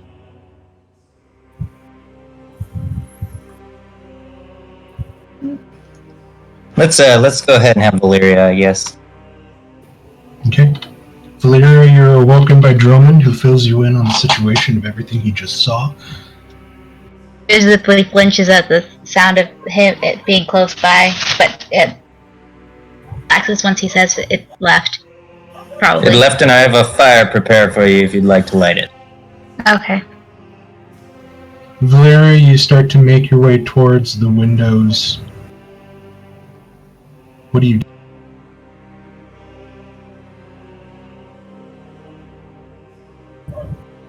Go around. Oh, well, actually, I can't really see in the dark. I guess I have to pull out my light, don't I? You can try to listen for the sounds the Drummond told you about. I can listen for sounds. You can try to look out, but you'll be at a disadvantage. If you're going to listen for sounds, really give me a perception check at normal.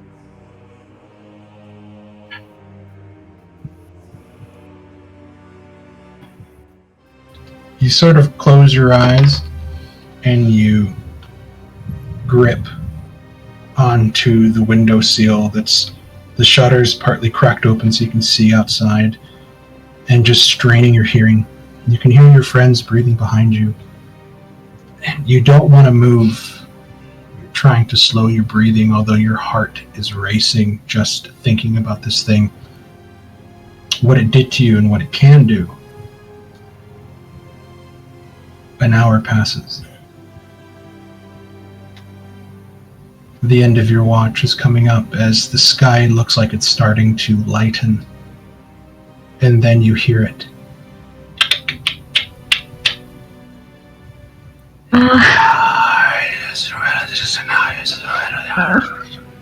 Okay, that was a little freaky.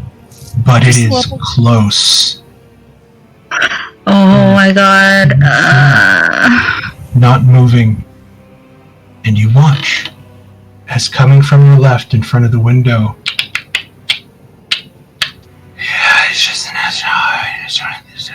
It stops.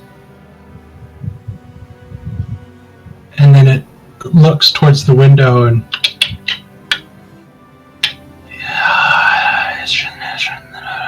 it stares forward. And then it begins to move. The whispers and the clicking noises begin to vanish as light begins to brace the horizon. Morning is coming, and you've never been more thankful for the sun.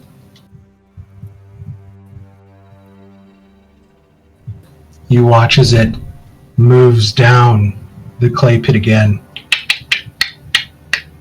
vanishing from sight, the sound of the whispers and the clickings going away, until at last you can't hear it, and you have to force yourself to peel your white-knuckled fingers off of the windowsill as this creature looked right at you, but kept moving.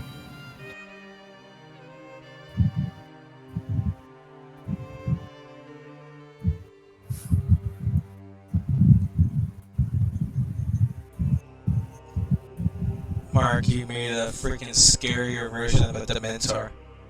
I forgot how to breathe there for a second. I was just thinking like creepy grudge-like sounds. I was honestly, when I was like, I want to make something weird, I thought of the roller skating monsters from Alice in Wonderland 2. I don't know if you guys remember that movie. Oh god, no! I was like, those are freaky. I'm going to turn this into a monster. Oh, the freaking... One of the scariest things imaginable. It wasn't so much the Valeria, look, you it was sort of- just the sounds they made that was just like, oh god, it's unnerving. You take a shuddering breath, step away from the window, look at the fire, or look at the fire that's sort of ready to be lit. Who do you wake up for the last watch? See, I guess I'll Leomorn. Leomorn, you're gently shooken awake. You open your eyes and you wipe them, and you see Valeria's face. Her skin already like a very porcelain white, now devoid of any sort of coloration, eyes wide, and you feel her hand on your shoulder sort of shuddering and vibrating. And she says, right. "It's your turn for watch." Are you alright?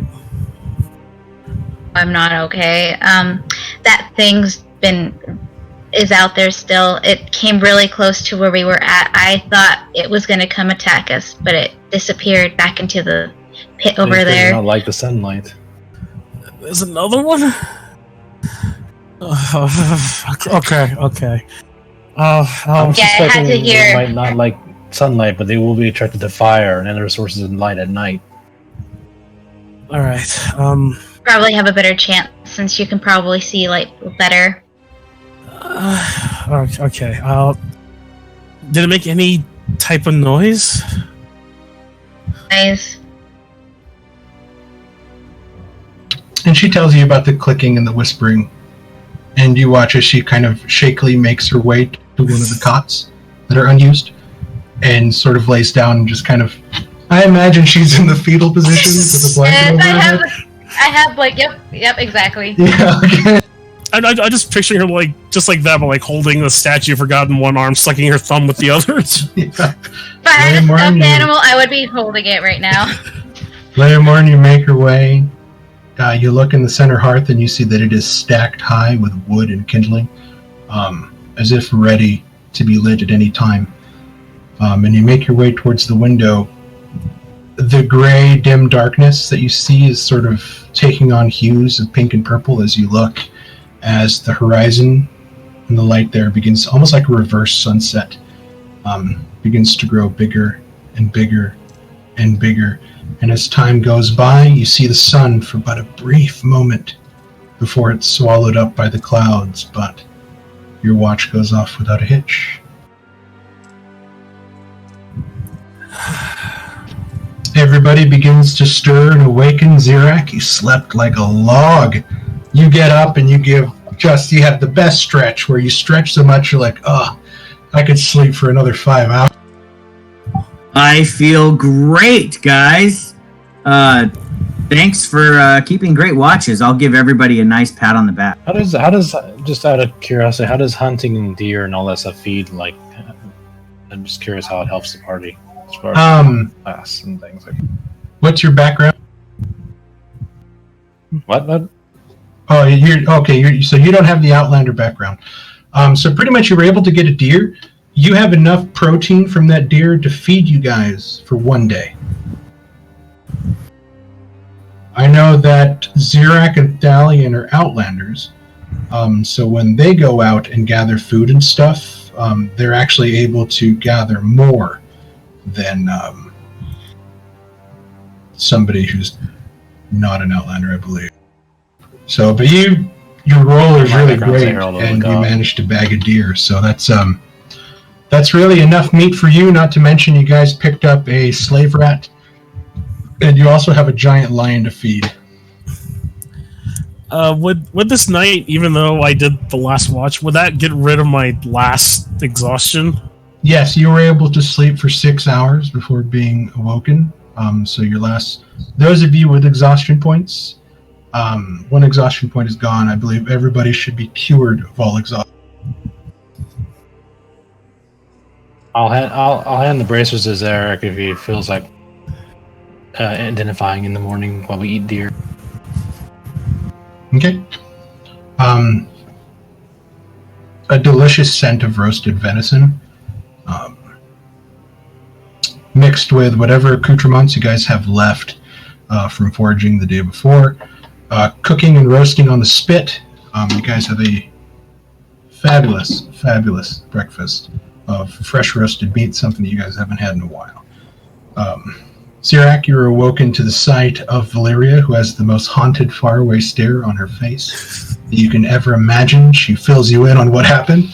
Yep, and then I go over to Garshadow, and I'm just grabbing onto him. What You would are you not guys- moving from the spot. What would you guys like to do on this brand new morning inside the longhouse within Seaton's Court?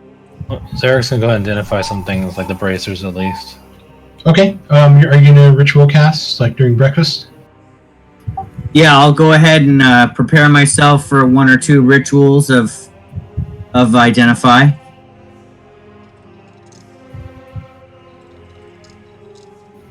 Okay, you look at the bracers, and they are bracers of archery. Excellent. So I advise Rovanian that the bracers will assist in any ranged attacks being made by the wielder. They shall guide the arrows true. These were spur of the moment magic items, so I have no sheets prepared, but I will have them prepared. Anyone here use a bow more than I rarely use a bow unless I cannot reach my target. Well, it will assist with crossbows as well. Any ranged attack, just not magical ranged attack. So, Elise could use them to be better with her crossbow if she wanted. I was going to suggest that. Would you like these, Elise? Why, yes, I would. Oh, it specifically calls out longbow and shortbow. Longbow and shortbow guys. Gotcha. But if you're gonna give Okay, it to well, in Elise- that case, If you give it to Elise, we'll say that they are bracers of hand crossbows. Okay. well, or we could find Elise a shortbow and let her switch her crossbow out with that. But Regardless, they're now Elise's. Up Yeah, to you that's guys, kind of just what let you me were know. trying to- I know that there's a couple of you guys that use longbows. and I use shortbows. a longbow, but I was just saying if anyone else uses them more than me, because most times I'll be in melee range. And Valeria brings up the point. I think she lost it in the cave. Yeah, crossbow? I don't have a crossbow. Oh, that's right. You I don't have a dropped it in the bow. mud. Yeah, because I dropped it in the mud and then it caved down. And Well, I guess I'll wear them for now then, because I do have a longbow. okay, Yeah. well, if we find Elise a shortbow or something to carry, then we should give them to her then. Yeah, I'll wear them for now unless we find something for Elise. I believe Just they know do. that, they require They do attunement. require attunement. Joe, man. It's fine, I don't have anything else to tune right now, so I'll tune for now. Oh God. Okay. What else are you guys having him? I'm interested, Mark, in seeing what the parchment that was sealed with the Night Seal. Did we read that already? You did not. I would like to read that if possible. You grab, or you take this beautiful vellum scroll from Drummond, and you look along the outside, and everything is flecked in gold and silver, like leafing. And you break the purple wax seal of a shield, and you roll out this vellum gently, and you look inside, and there is a battle prayer. And you read this prayer, and this prayer calls upon his God to protect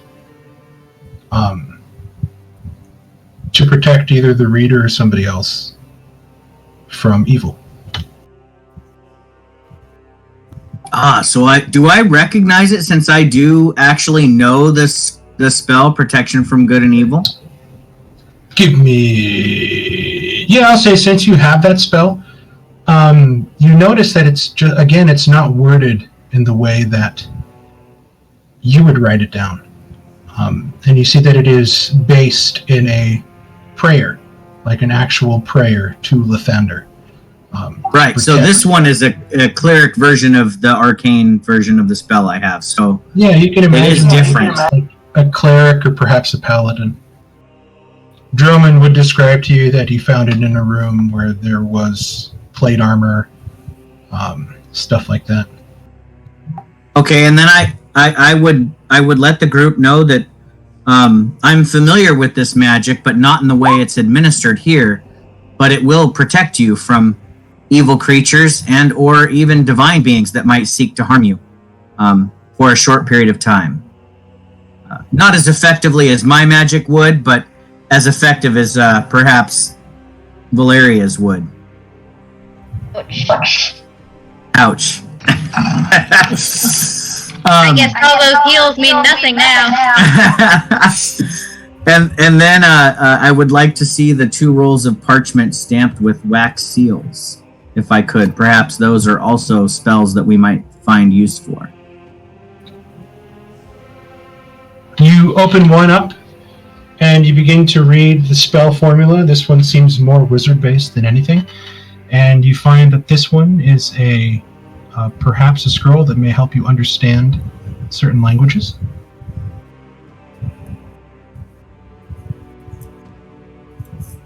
Oh, I've been hoping for that frickin' spell.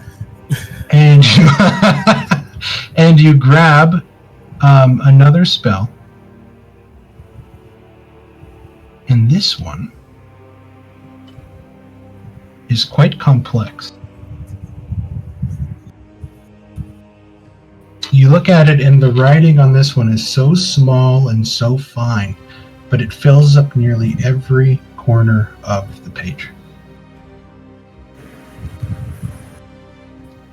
This is a spell for something called Mordenkainen's Faithful Hound.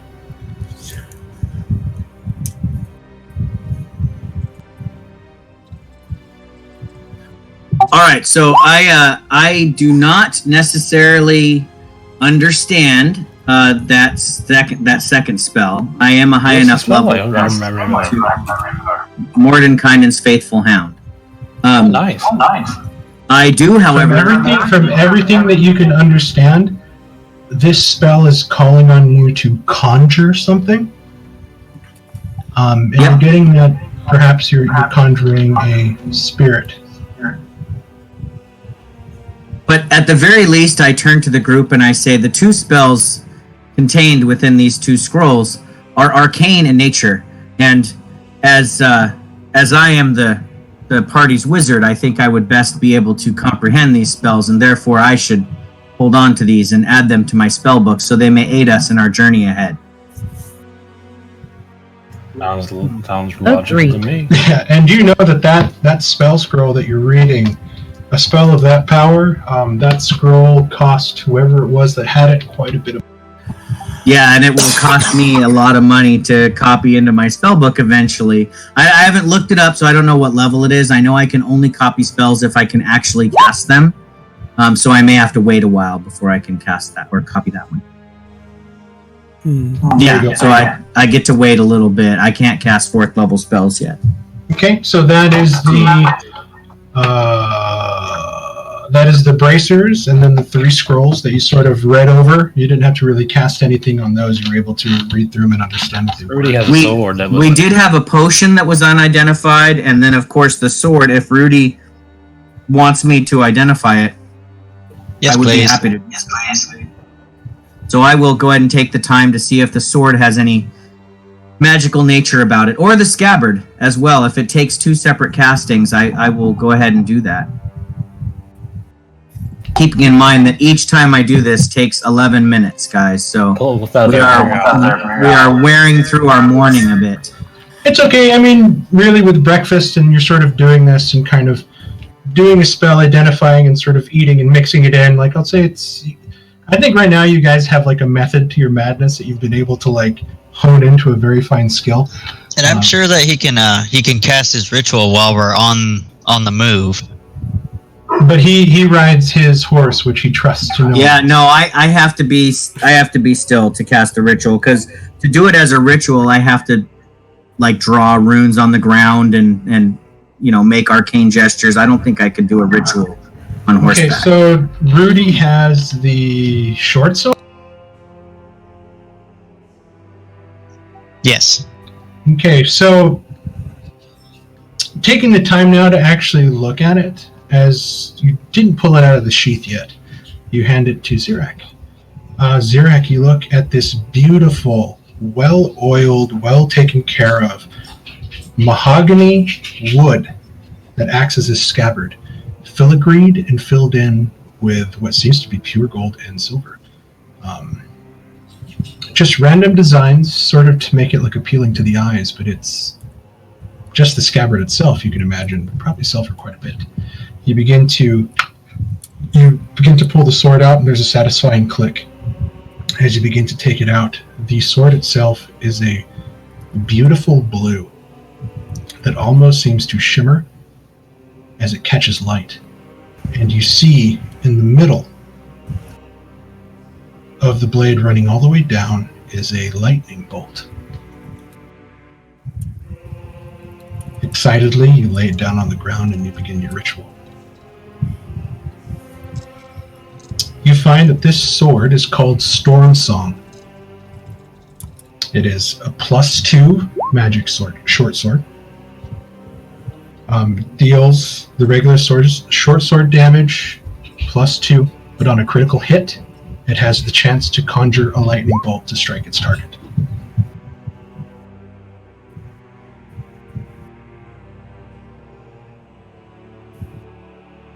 I will, in a sense of awe, hand that sword gingerly back to Rudy, and say that, and kind of impart that it is a powerful magic item indeed, perhaps even stronger than the glaive that we used to bring Thalion back from the dead. The magic within this blade is powerful and ancient, and it embodies the force and strength and ferocity of nature.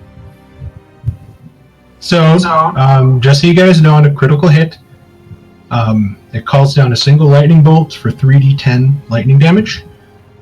That's not a part of the critical hit addition. It's just additional damage as the lightning comes and hits the creature.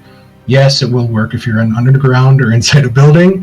However, just do keep in mind, lightning is loud with the echoing thunder that happens after, but yeah. So Rudy will take the sword in her hand, and in her normal voice, even though she's still dressed as a man, she goes, this is a great and powerful weapon, but should I be the one to wield it? I mean, I'm still relatively new to this adventuring.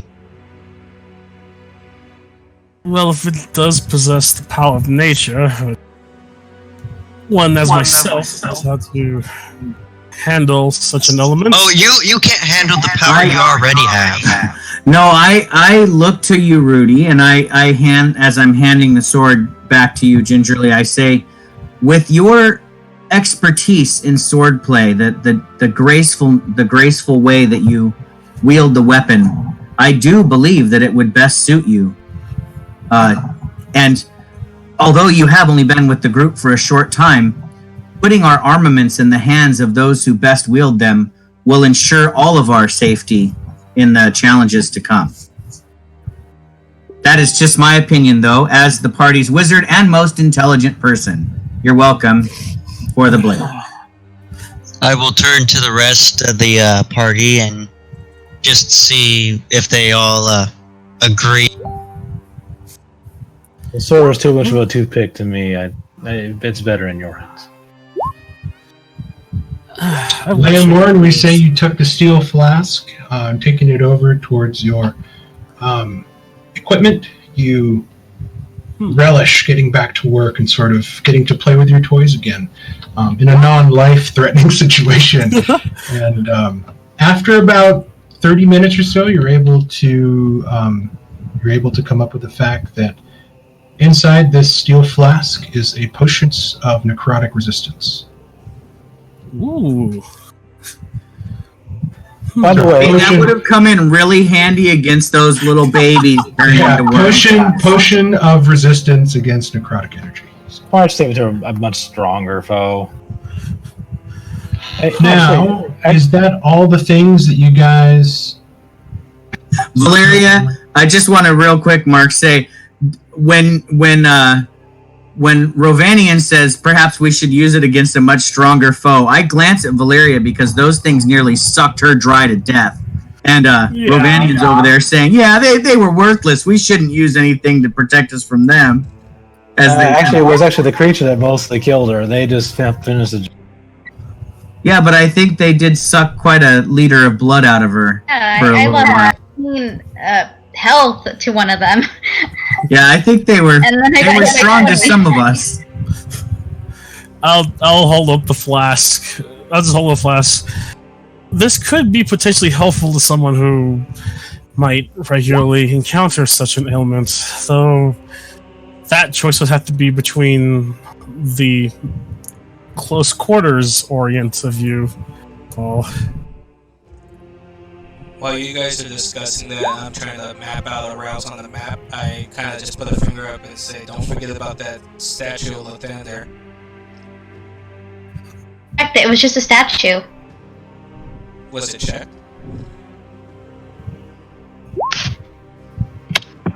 Sure. Actually, I want to address the party. I actually do like the braces because they actually will round my damage if I have to do range. But there's something I want to offer the party because I don't really think I'll use it much. And it was another item we got last time. It's the Raven, the Raven, Silver Raven. I don't really have much use for it. If anyone wants to summon a Raven every 2 days and speak to it.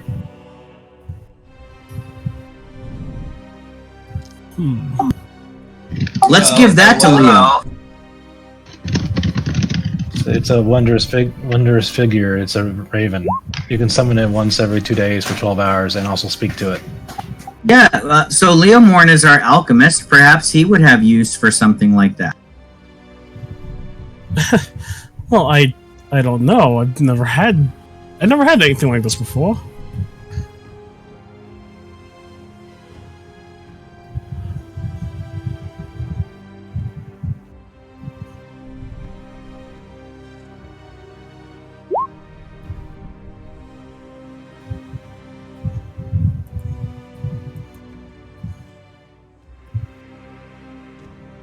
So did anyone actually check the statue of Lathander to make sure there wasn't anything magical about that?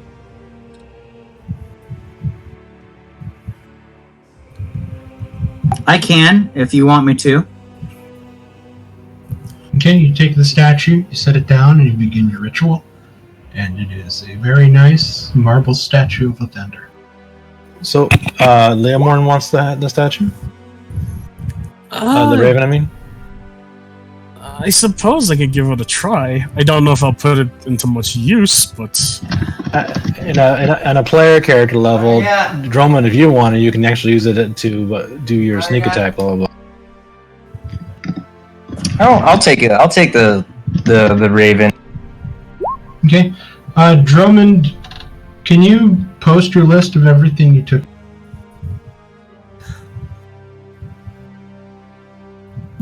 It should be on. It should be on the chat up high. Yeah, I'd have to pop in a new window. I was just wondering if you can paste it on there again. I've been taking it off my character sheet as people tell me what they're claiming. Oh, just give me the rest of what you have left. Oh, yes.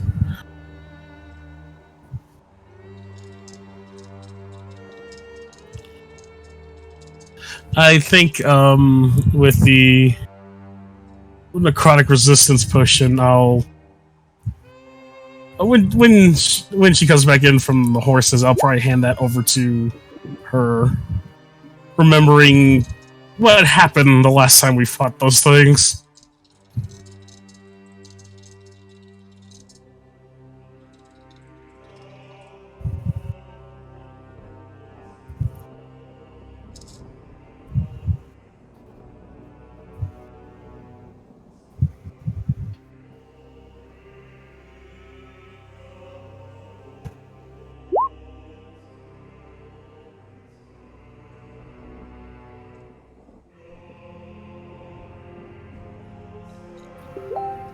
Oh, okay. So just money. Just money for myself. Okay, so you didn't grab the ring mail? No, I think that would have been a little bit much to carry. Okay, no problem. If that's everything you guys have, somewhat happy with the loot that you guys were able to kind of come out of that place with. Though as the day gets closer to the late morning, Zirak kind of gets a bit impatient as you guys begin to saddle up the horses, get them hitched to the wagon. Taking some blankets and whatever you can from this place, throw them inside, and you guys begin to set off back east along the road, heading towards Apple Willow again. And that's where we're going to leave off tonight.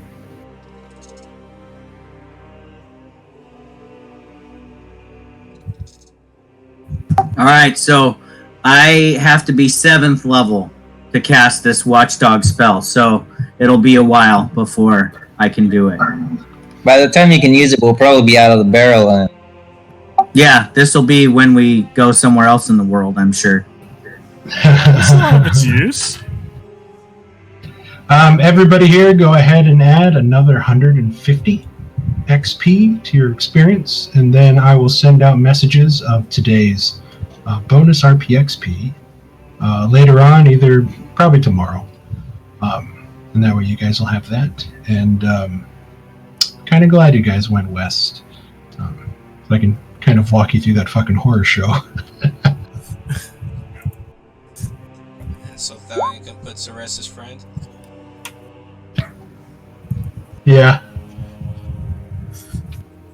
Now you know why he's been missing.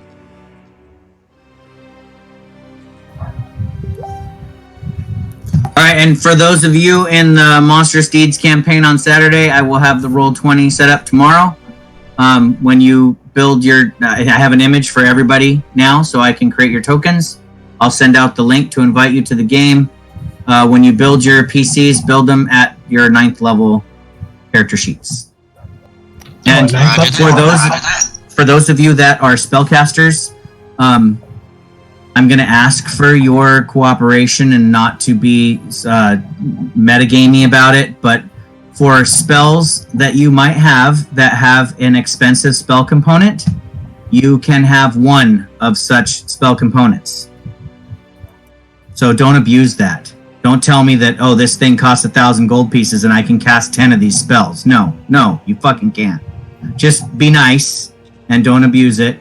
And I'll trust you guys with that. I don't want to babysit everybody's spells and see that you're, taking advantage of me being not paying attention to that. So you guys can pay attention to that. Please, I'm asking you. Otherwise, the battle would be really unbalanced that I'm going to put you in, and I don't want to do that. It'd be less fun for everybody. So. Who did that to you? Somebody has done that to me before, where like Revivify cast 3 times in a battle, and they didn't have the spell components. And that was before I knew that Revivify was actually an incredibly expensive spell to cast. Oh, yeah, I was about to say, holy crap. How did they get away with that? Because Revivify is very expensive. Yeah, that was a whole before diamond, and it consumes that diamond. Yeah, it was before I really looked into spell component costs, and so now I know a little better, but I don't want to have to go through everybody's spells and see. That should be the player's job anyway. You guys should. Yeah. And most people, when they play in any campaign or any game period, I think should be playing fair and not cheating. So. And I trust you guys. So, but I don't want to nerf all of you and say you don't have those spell components either. So if you see something on your spell list that's pretty expensive, just know you can cast it once during the first session. I'll look over all my spells. Cool. Thanks, guys. But I'll get that link sent. I'll either post it to the Facebook or send it to you. And then I've written up a little paragraph blurb for everybody. So I'm going to give you all a little bit of info about your race that you've chosen that you might be able to bring up in your role play. That will just kind of enhance your backgrounds a little bit. But remember, this is a short campaign. I'm expecting it to be over by the end of October or the beginning of November. So we don't have to do too much background on these characters, but you guys already did a good job. I'm really impressed with what everybody sent me, and I think it's going to be a hell of a lot of fun to play these characters out. I already know you guys are going to go overboard, and I love it. I want you to. So, yeah, be bad. Be very, very bad. I kind of designed my bugbear to be Red Hulk. I kind of got that impression, Mark. I have a feeling that you're going to almost be pulling the Legozos this whole campaign. You're going to just run in. I get to do a standing jump like 24 feet long. Like I'm ready to jump around the battlefield. Yeah, I think it's going to be a lot of fun. But remember, I'm going to play this campaign kind of fast, and I apologize if it's going to seem a little railroady because we do only have 9 or 10 sessions, and I want you guys to get through the story. There will be. I have built in 3 places that can go either or, so there is still some character choice, but not a lot, not as much as Mark has in his open world games, because I am trying to tell kind of a linear story. But it should still be fun. I think we'll still have a good time at it. But yeah, absolutely. If I put too much side quests in it, Drummond, I fear that we would not end before the end of the year. And then I mean, to be honest, I miss my cleric already. I can't wait to get back into Mark's Saturday game. So I want to get this story told and out there, and you guys have fun with it. And then I'd love to get back to Mark's game. So yeah, that's my stance on it. So.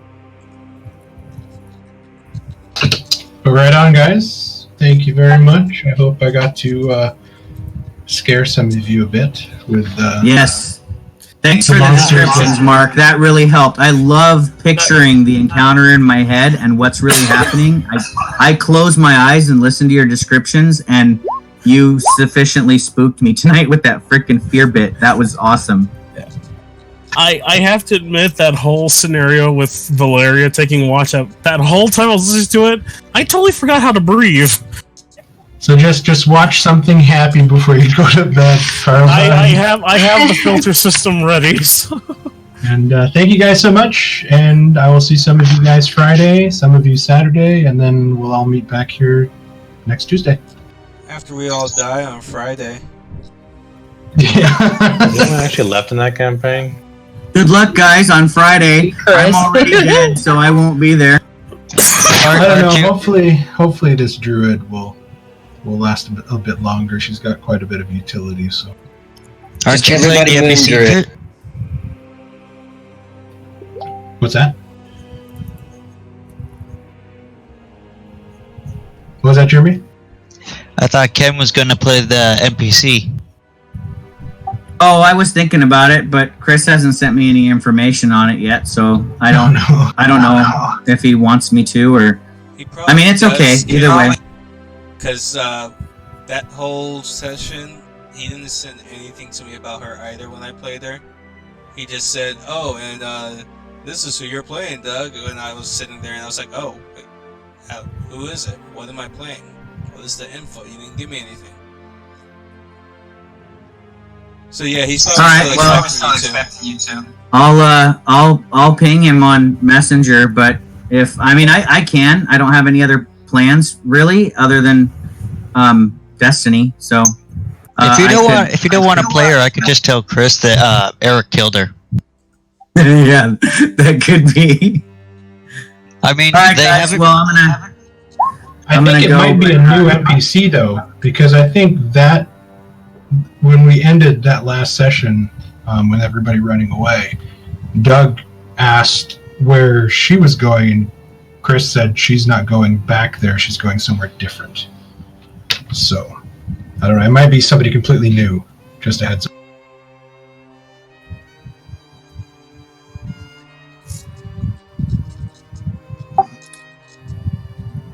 Alright guys, we'll have a good night. I'll talk to you later. Good night. Night. Bye.